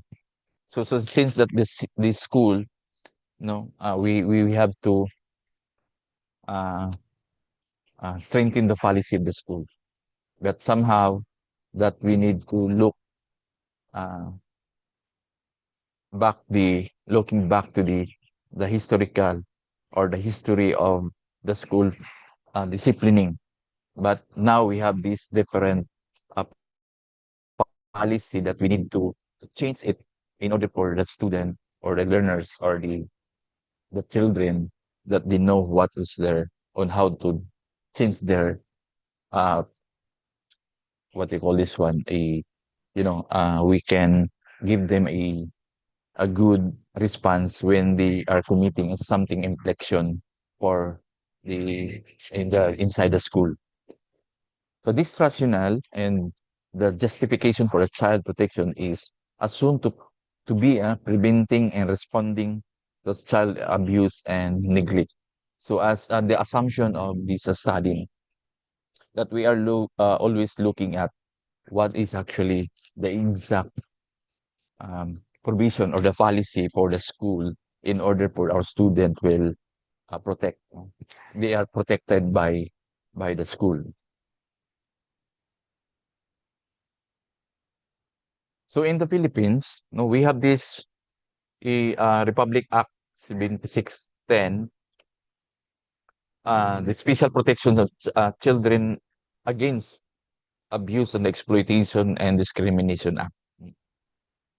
Actually, this legal basis can provide to children and the protection from the abuse and including the neglect, cruelty, the exploitation, the discriminations and other conditions which is the prejudicial to their development.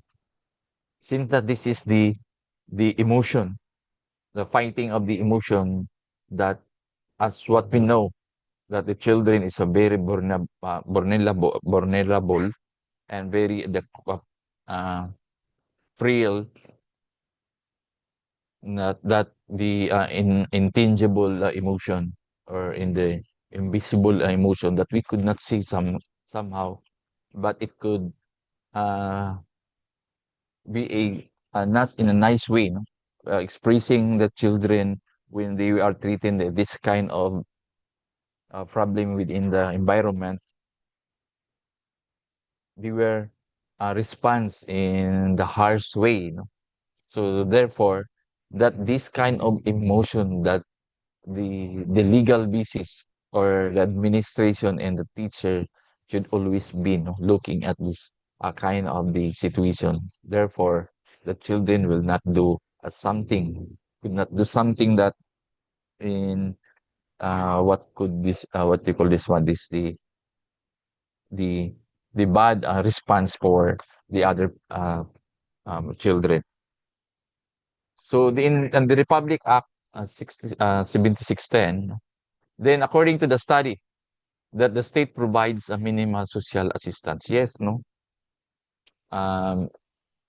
Minimal assistance for with the family unit taking for its welfare under the productivity condition of the Philippine welfare state, according to COI 2012 and the UN 2013.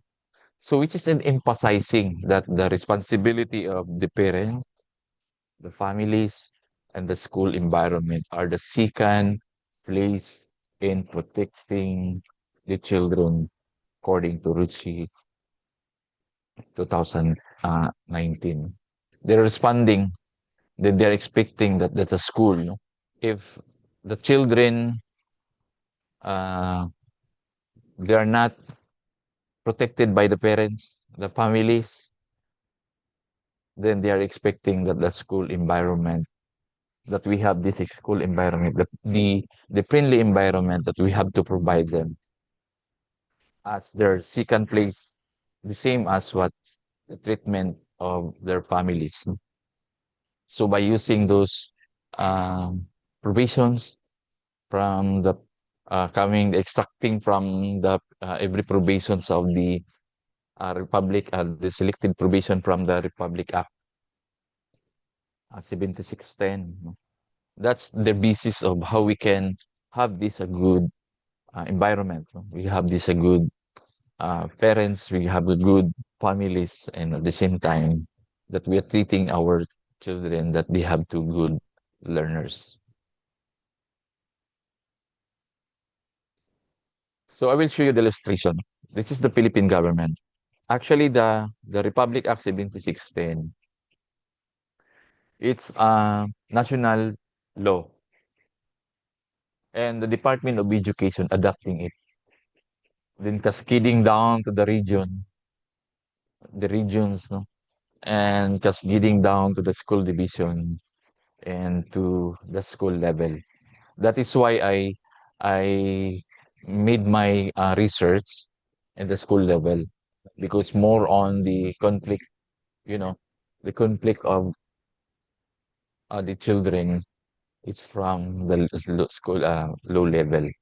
So as a teacher, na that I do hope that I could contribute in to our young learners that they should have this good environment. And as a teacher, that we have this responsibility to drawing out whatever their innate talent, not to treat them is like an enemy if they have this a good bad doing, no? Or the indictment of our individual children. So study on the school policy, no? This one, the school, the study of this policy. This is what we call my study here in the school. So the school has a big role and the responsibility in the child protection policy and the practices, especially in the implementations of the handbook seeking. When we say handbook, this is what we call the collections of different provision from coming from the Department of Education order, coming from the United Nations policies based on the research, no? And also the Republic Act 7610. So we are extracting the different provisions of the policy. So we are putting it one. This is what we call the handbook. In order for them to have a thorough and exact intervention for those children, adverb. Adverb meaning is an abuse, discrimination, violence, exploitation, threats, and bullying. In one book, and this is what we call the handbook, can can intervene. So whatever the behavior of our children, or for those who are children at birth. So I study, I use this a design study employed the content analysis, the design, no? Because this is what we call as we had to evaluate the the different provisions that as what selected, no, from the different sources. That is why I use that content analysis, no? The explorations of the personal perceptions and meaning, the implementation expense related to the child protections policy, which are extracted actually from the different DUs or Department of Education order, and also from the other source, no, which is applicable to the handbook. So we are putting there, then we analyze it, and I use it this as content analysis.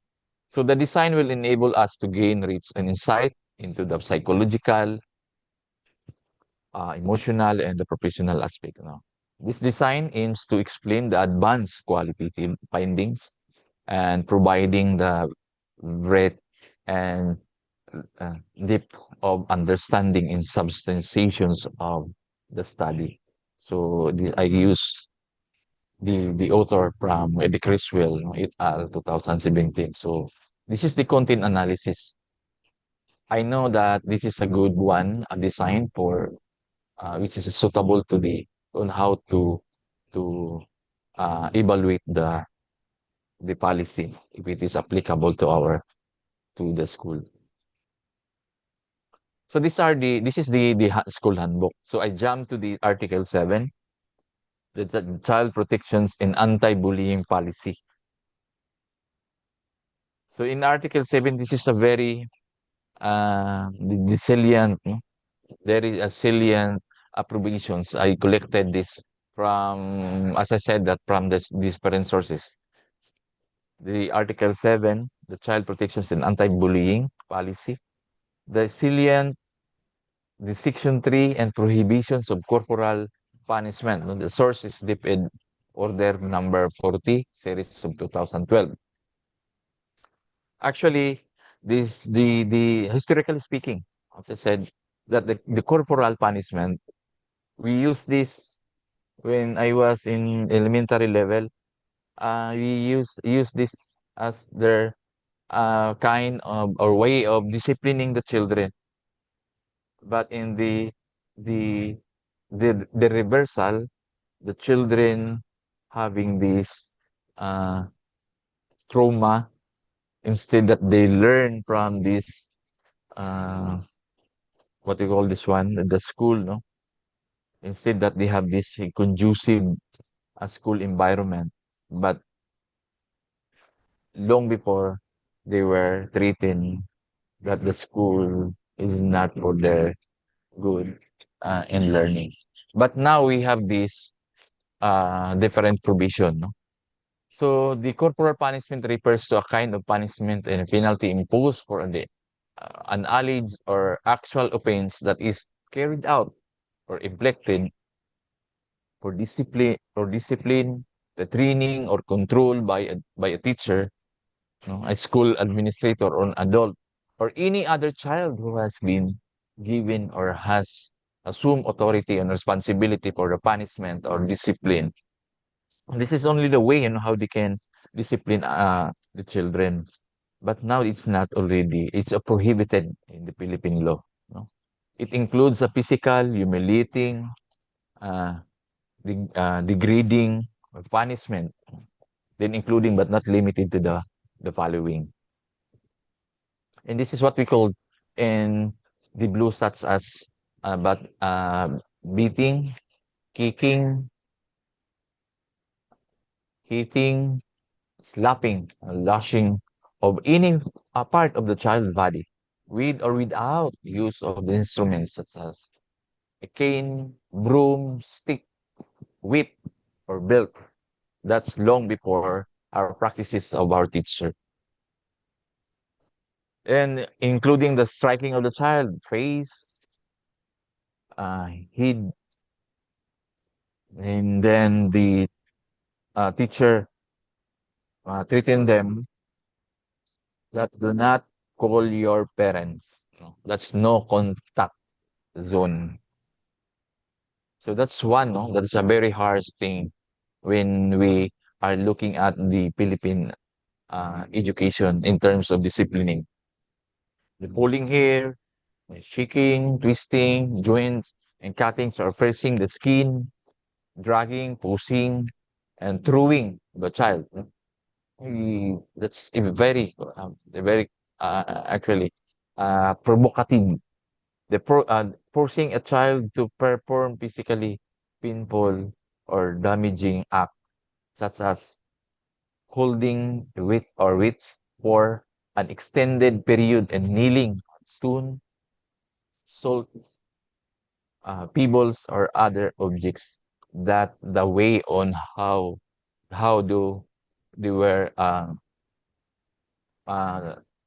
disciplining the children. But now, this kind of perspective, this kind of law, the the teacher now will having this kind of disciplining there instead the corporal punishment, but in a good way on how to discipline our children.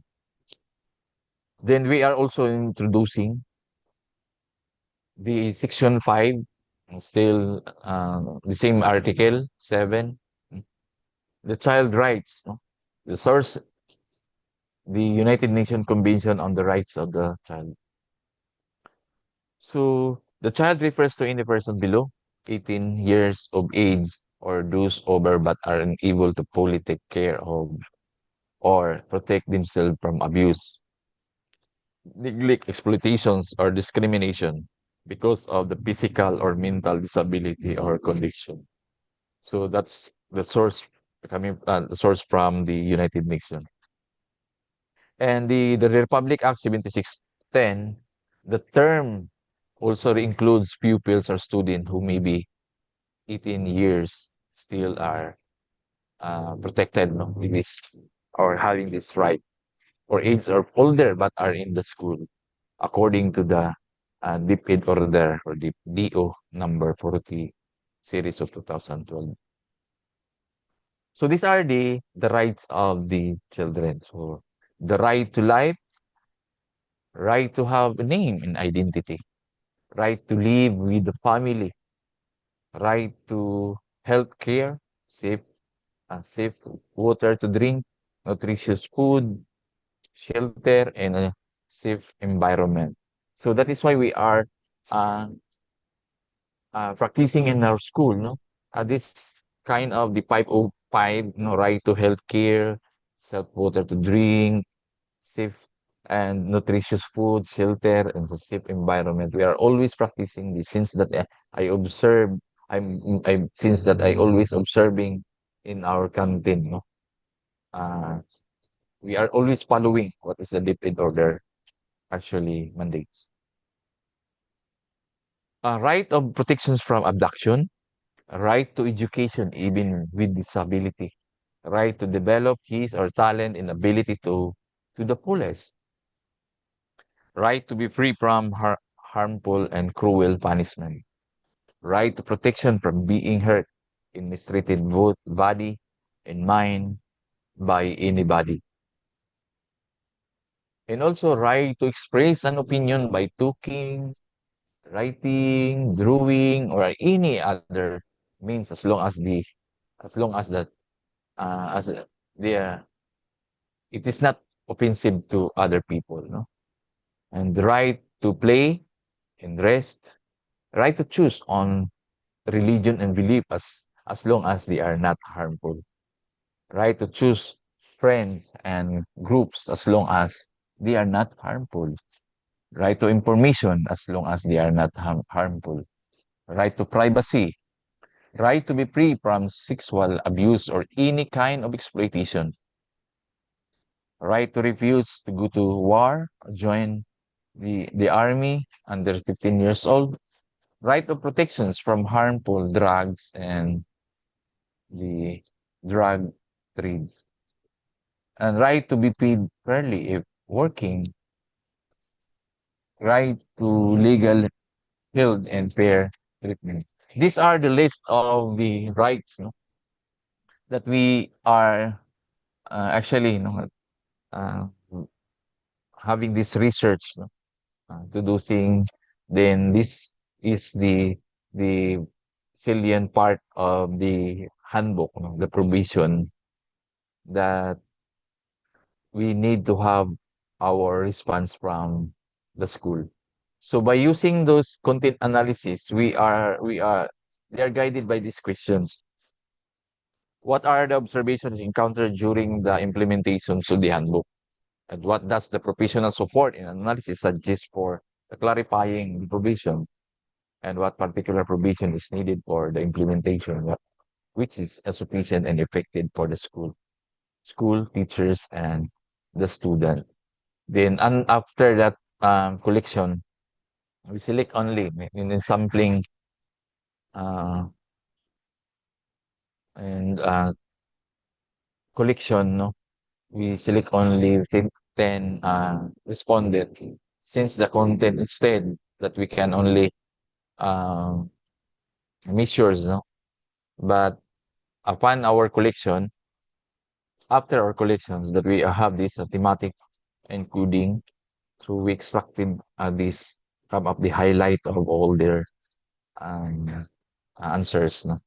What are the observations encountered during the implementation of the handbook? So the highlight is the implementation encompasses areas such as the strictness of enforcement, consistency and rules checks, and perceptions of rule bypass and fairness and disciplinary action, which were the creation of a fair and positive learning environment. That is why we attend to this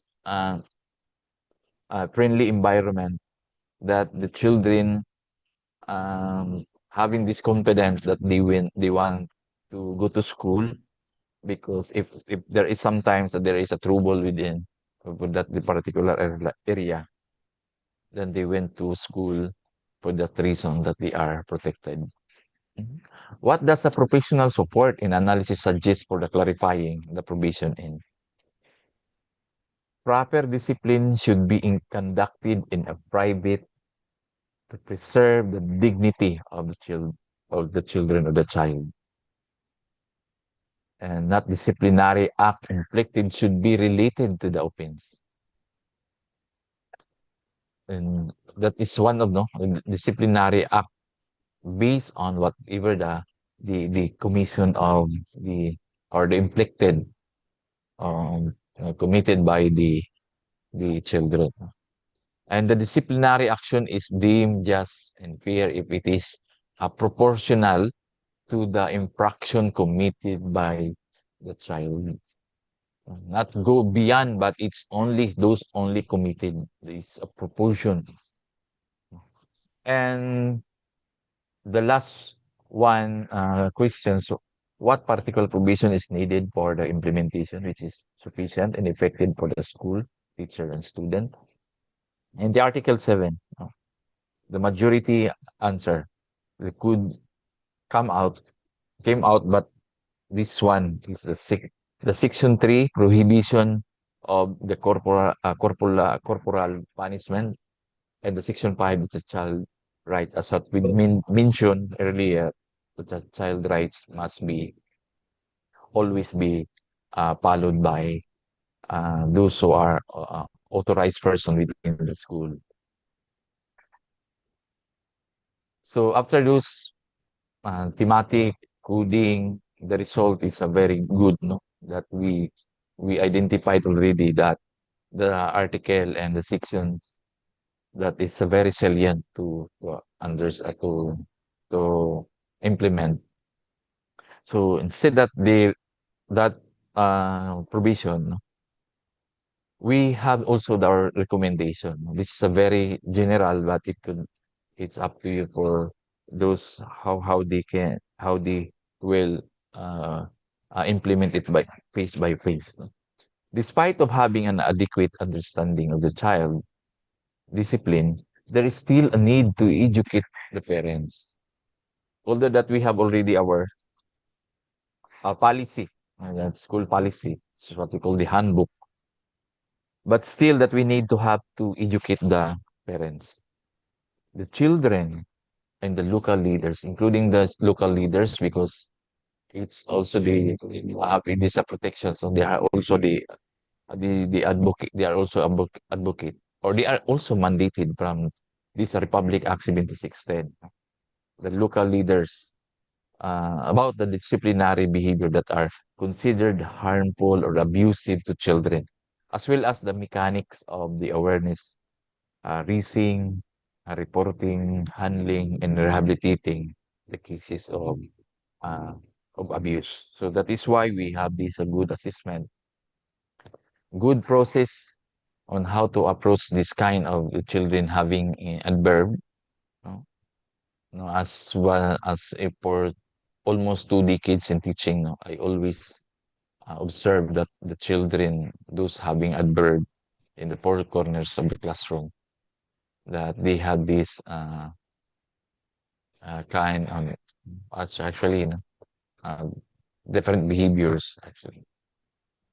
So with that, so I will leave this quotation, no, from the Deep Order number 40 series of 2012. Actually, there are no bad children, but rather that just good and bad behavior only. Because the children is a vulnerable. They are depending us of what we always, no, advise them, giving them a good learning for them, to how we can develop them as what we as a teacher, as a key for their development. So with that, thank you very much. I hope that you learn from me, and it's having this a good sharing for this kind of event. Thank you. Thank you so much. Thank you for addressing all of us with your informative and enlightening speech. Participants, please put your questions in the chat box. It will be answered by the speaker.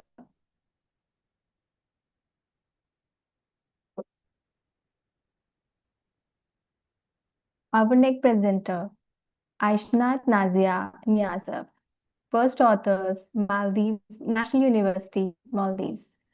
On the topic, a qualitative investigation into Maldivian parents' coping mechanisms for bringing up children with autism spectrum disorder. Oh, hi, everyone. Can you hear me? Yes. Would you be sharing the slides, please? Yeah, sure. Just wait for the moment.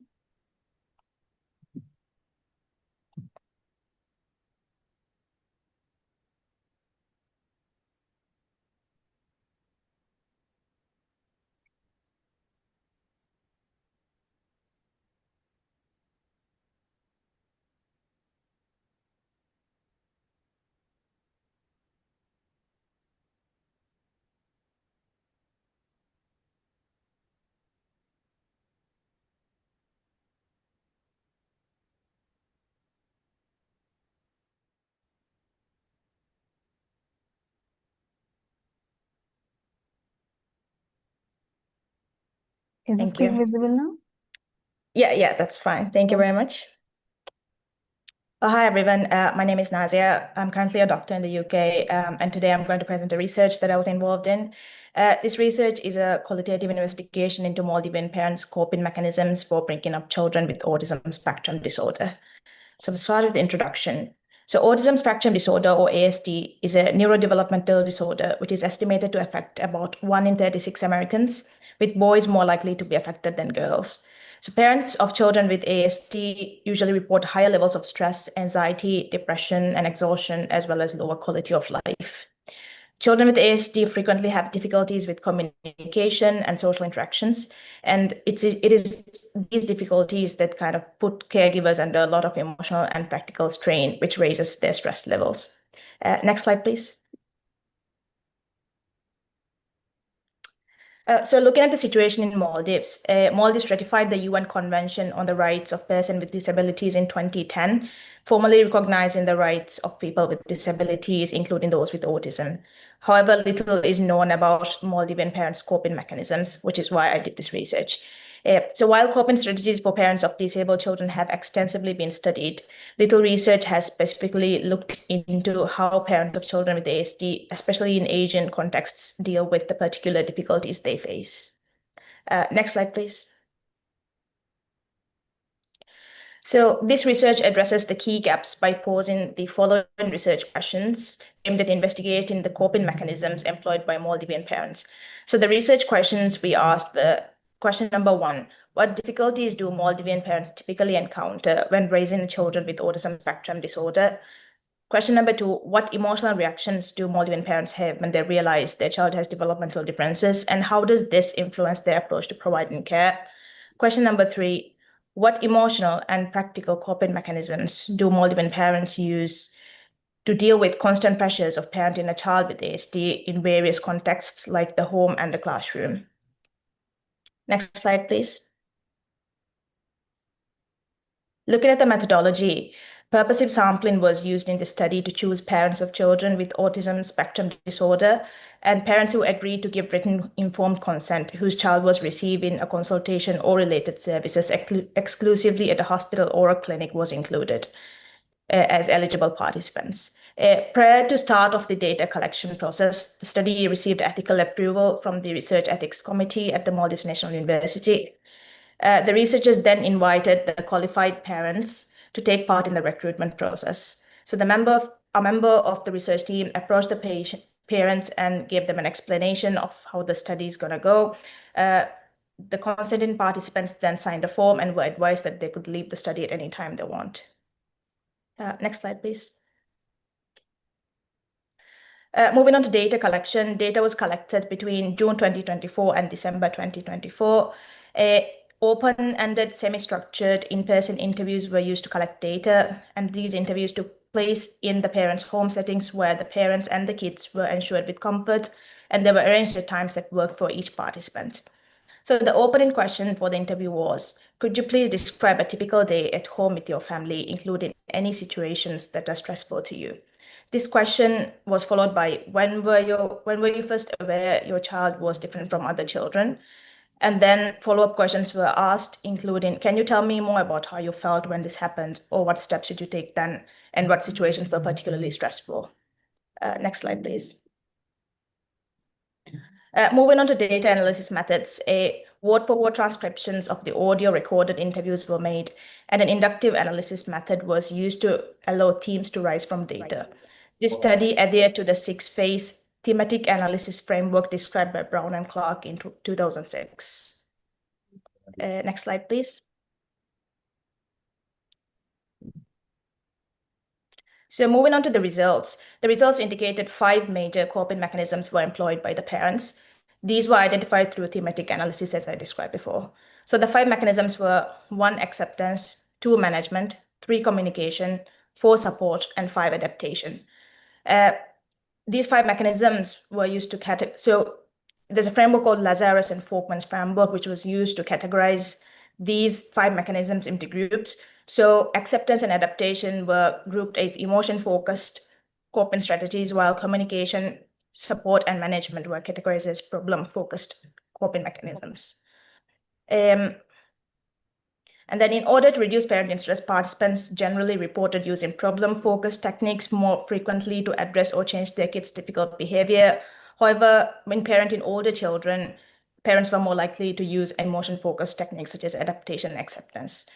So this is a table that gives a thorough summary of each theme and the sub-themes that go along with it. And in the next slides, I will give a short description of each theme. Next slide, please. So looking at themes 1 and 2, the problem-focused mechanisms include communication, support, and management. Looking at communication, indirect communication was used by the parents with the intention of gently guiding their child towards behavior change. On the other hand, they also used explicit expectations and instructions, which were communicated more directly. The second problem-focused strategy used was support. So in order to better handle the difficulties of parenthood, parents tried to increase their knowledge of ASD. This required them asking help from family members or professionals, as well as using information resources for self-education. So by using and gaining access to these support networks, parents were able to create practical plans for dealing with their kids' challenging behaviors. And then looking at the themes 2, 3, and 4. So regarding management, the parents in this study were able to better keep control of the situation and experience less stress by employing management techniques that included support and reminders. And then the themes 4 and 5 were the 2 emotion-focused strategies. So parents gained the ability to accept the special physical and mental needs of their children. By acceptance, they were able to lessen their own and their child's anxiety by figuring out how to support them in meeting the child's needs. And over time, parents' ideas and viewpoints on parenting changed, and they adapted to the distinct traits of their child. Next slide, please. So moving on to discussions and conclusions. So conclusion is, in order to cope with the stress of parenting, parents of children with autism spectrum disorder in this study employed both emotion-focused strategies and problem-focused coping strategies. And the results of this study are consistent with previous research, which demonstrates parents' well-being is enhanced when they use different forms of support to reduce stress. So while emotional support, which is the concern and care of close friends and family, helps promote positive thinking, instrumental support such as professional assistance can serve as stress reduction strategies as well. In the Maldivian context, a lack of social and medical resources limit professional support. So this study showed that family support is really important in Maldivian society because of the strong family culture and also the limited access to professional help. And that's it. Thank you very much.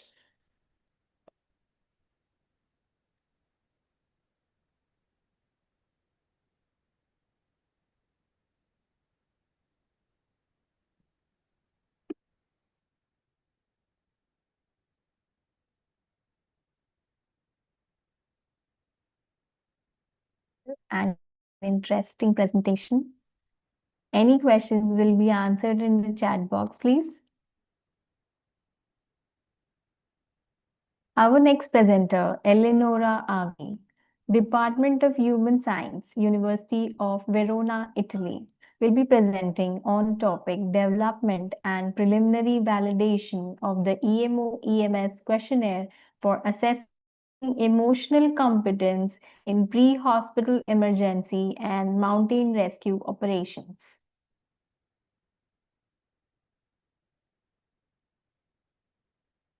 Your voice Thank is you. not audible. Yes, I was on mute. Yes. So thank you. Hello, everyone. I'm excited to be here, and I thank you so much. And I will start. I don't want to take too much time. Sure. So I will share my screen and my presentation. Just a second, because it's a little bit slow this morning. Don't know what's going on. Okay, here we go. Okay, can you see my screen? Yeah, you can, your screen is visible now. Visible. Okay, thank you so much. So I'm a PhD candidate in psychology, and I'm also an aviation psychologist working in the emergency context. Well, I've been working in emergency context for a long time now. And okay, so I just want to start explaining why emotional competencies matter. Usually when we talk about high risk environments, we focus a lot on technical, of course, and non-technical skills. Especially we refer to the classical NOTEX model, which includes 2 kinds of skills. On one side, social skills like cooperation and leadership, and on the other side, cognitive skills like decision-making and situational awareness. So basically, non-technical skills are the skills that have got a very strong impact on technical skills. So if we want to perform better, we need to increase our non-technical skills. But there is a problem. In high-risk environments, like in the emergency rescue environments in the mountains, we are facing a lot of stress. And we are facing very difficult situations, especially from an emotional point of view. because our own safety could be at risk. And so in these cases, we need to develop another set of skills in order to control and manage our emotions.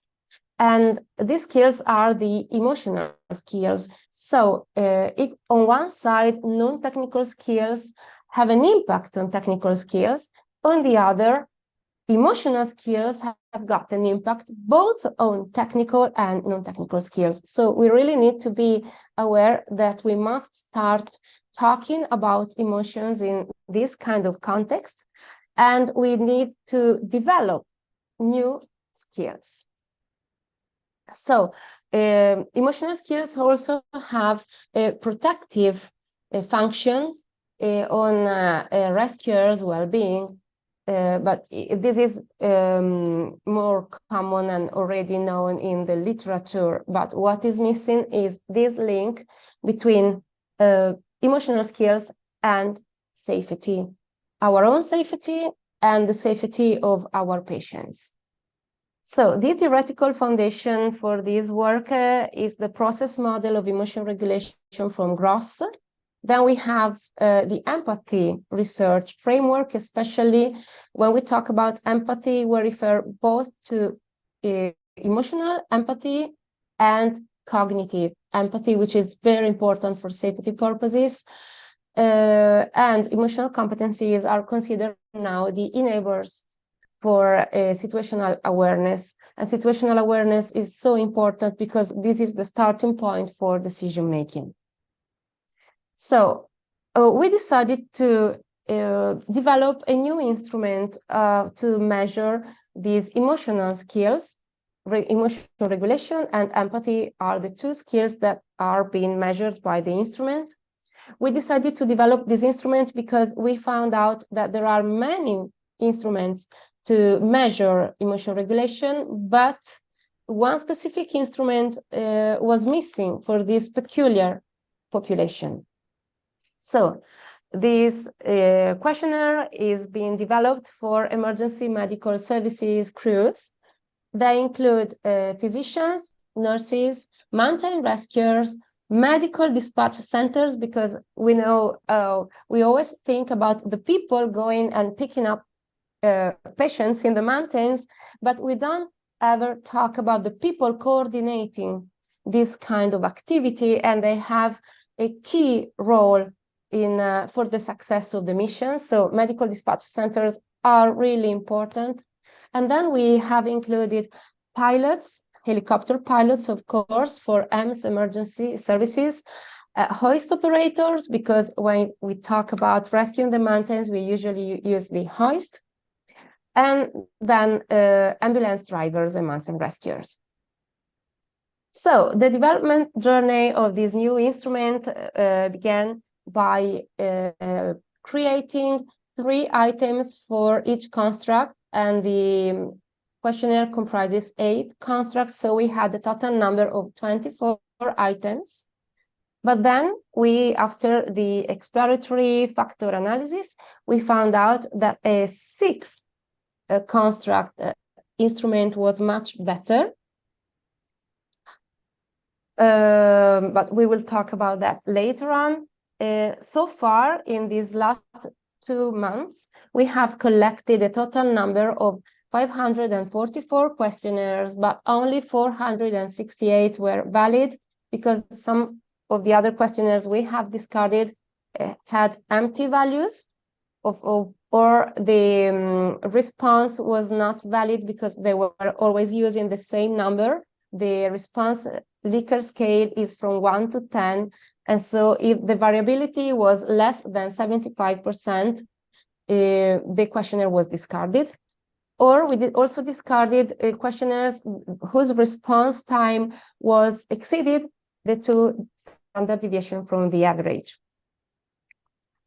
So what we did was to randomize the answers and then to split the subjects into 2 subsamples, one for the exploratory analysis and one for the confirmatory factor analysis. So The final instrument includes these final 6 constructs spread over 17 items. Attentional deployment is the first one, which is a kind of emotion regulation strategy. The first one where we divert our attention from the scene to technical subjects in order not to make our emotions emerge. Then we have the reprisal after the event construct. Then we have the suppression during the event. Then we have cognitive empathy, affective empathy in the case of pleasant emotions, and then affective empathy in the case of unpleasant emotions. The psychometric refinement process we performed led us to discard the suppression after event because this was not aligned with the literature. And also we discarded the construct reprisal during the event for the same reason. And then we had to discard one item from the reprisal after the event because this item was saturating both reprisal and attentional deployment. And so it was ambiguous, and we decided to eliminate it from the final intermediate version because this is not the final version. So the final instrument structure is like the one in the figure we can see. And after the changes I have just mentioned, the validation framework is as it is showed in this slide. So we have from the confirmatory factor analysis, a very good model, a very good fit indicator. So this intermediate stage is very good, but the work has not finished because we need to refine the instrument because our goal is to have, very ambitious one, a single item for each construct. So what we need to do now is to test the convergent validity. We have already administered some parallel questionnaires like the DERS, the ERQ, the EQ, and the ERI questionnaires. So we need to perform the convergent validity tests. Then we have to select the item, just one item per construct. So we need to perform some other statistics analysis. And then we have to test reliability because the questionnaire is very short. And so we need to perform the retest procedure, which is ongoing in these days. Last but not least, we will have our final tool achieved and ready for deployment. What are the implications of this work? Well, in the emergency sector, we usually talk about NTS, non-technical skills, but we need to add these emotional competencies, which are very important also for the non-technical skills. Then we will have a rapid assessment tools in emergency context because we will have a 6-item tool ready for use. We could enhance the crew resource management or crisis resource management training that some emergency crews are already receiving, and we could complement it with emotional skills, and we will build this bridge which is interdisciplinary among all the disciplines we have mentioned so far, so mountain rescue, piloting, and also healthcare providers. So I have finished. We want to thank you so much for your attention. I hope I've been able to stay in the minutes provided for. And if you want to get in touch with us, these are our contacts in the university. Thank you so much.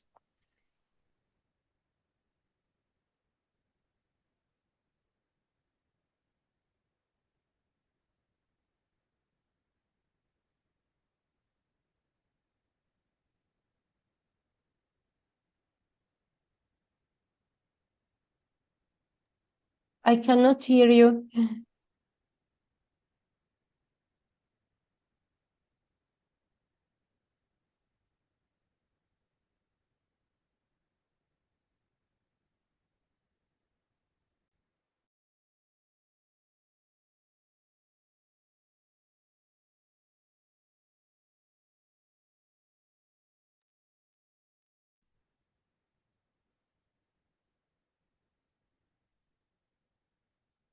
Thank you so much, Eleonora.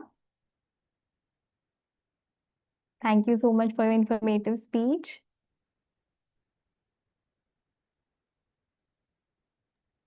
Thanks to you. We are also, yeah, go ahead. We are having our listeners, Biljana Seleska, psychologist from Think Good Psychology, Melbourne, Australia, and Rosanna Capobianco from Noah's Ark, Management of Semi-Residential Alzheimer's Services, University of Las Palmas de Gran Canaria, Rome. Thank you for joining us in this conference, Rosanna.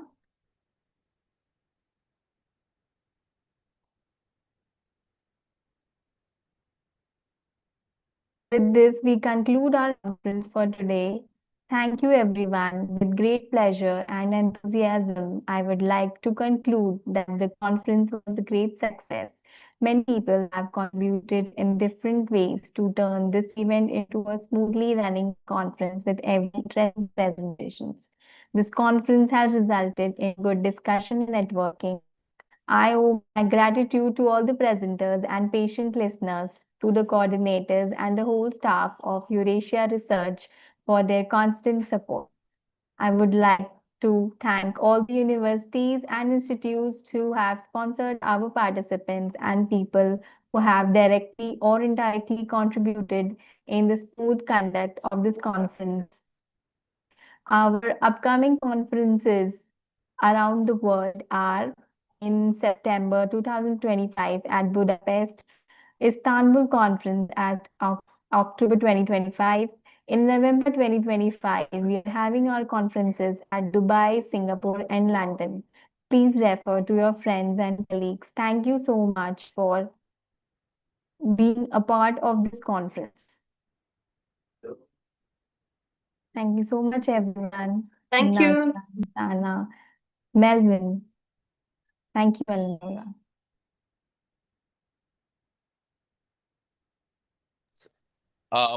Hello. Yes, thank you Yes. very much for this opportunity again, no, the chance to deliver my speech, and also that I share my actually my research, no. It's a very salient and very important or significant for our school that we need to actually, no, protect our children. Thank you, and thank you Thank very you. much for this. Thank you so much for inspiring us, Melvin. Thank you. Thank you also for the presenter, no. I hope that we will meet in physically. Yeah, definitely. Soon.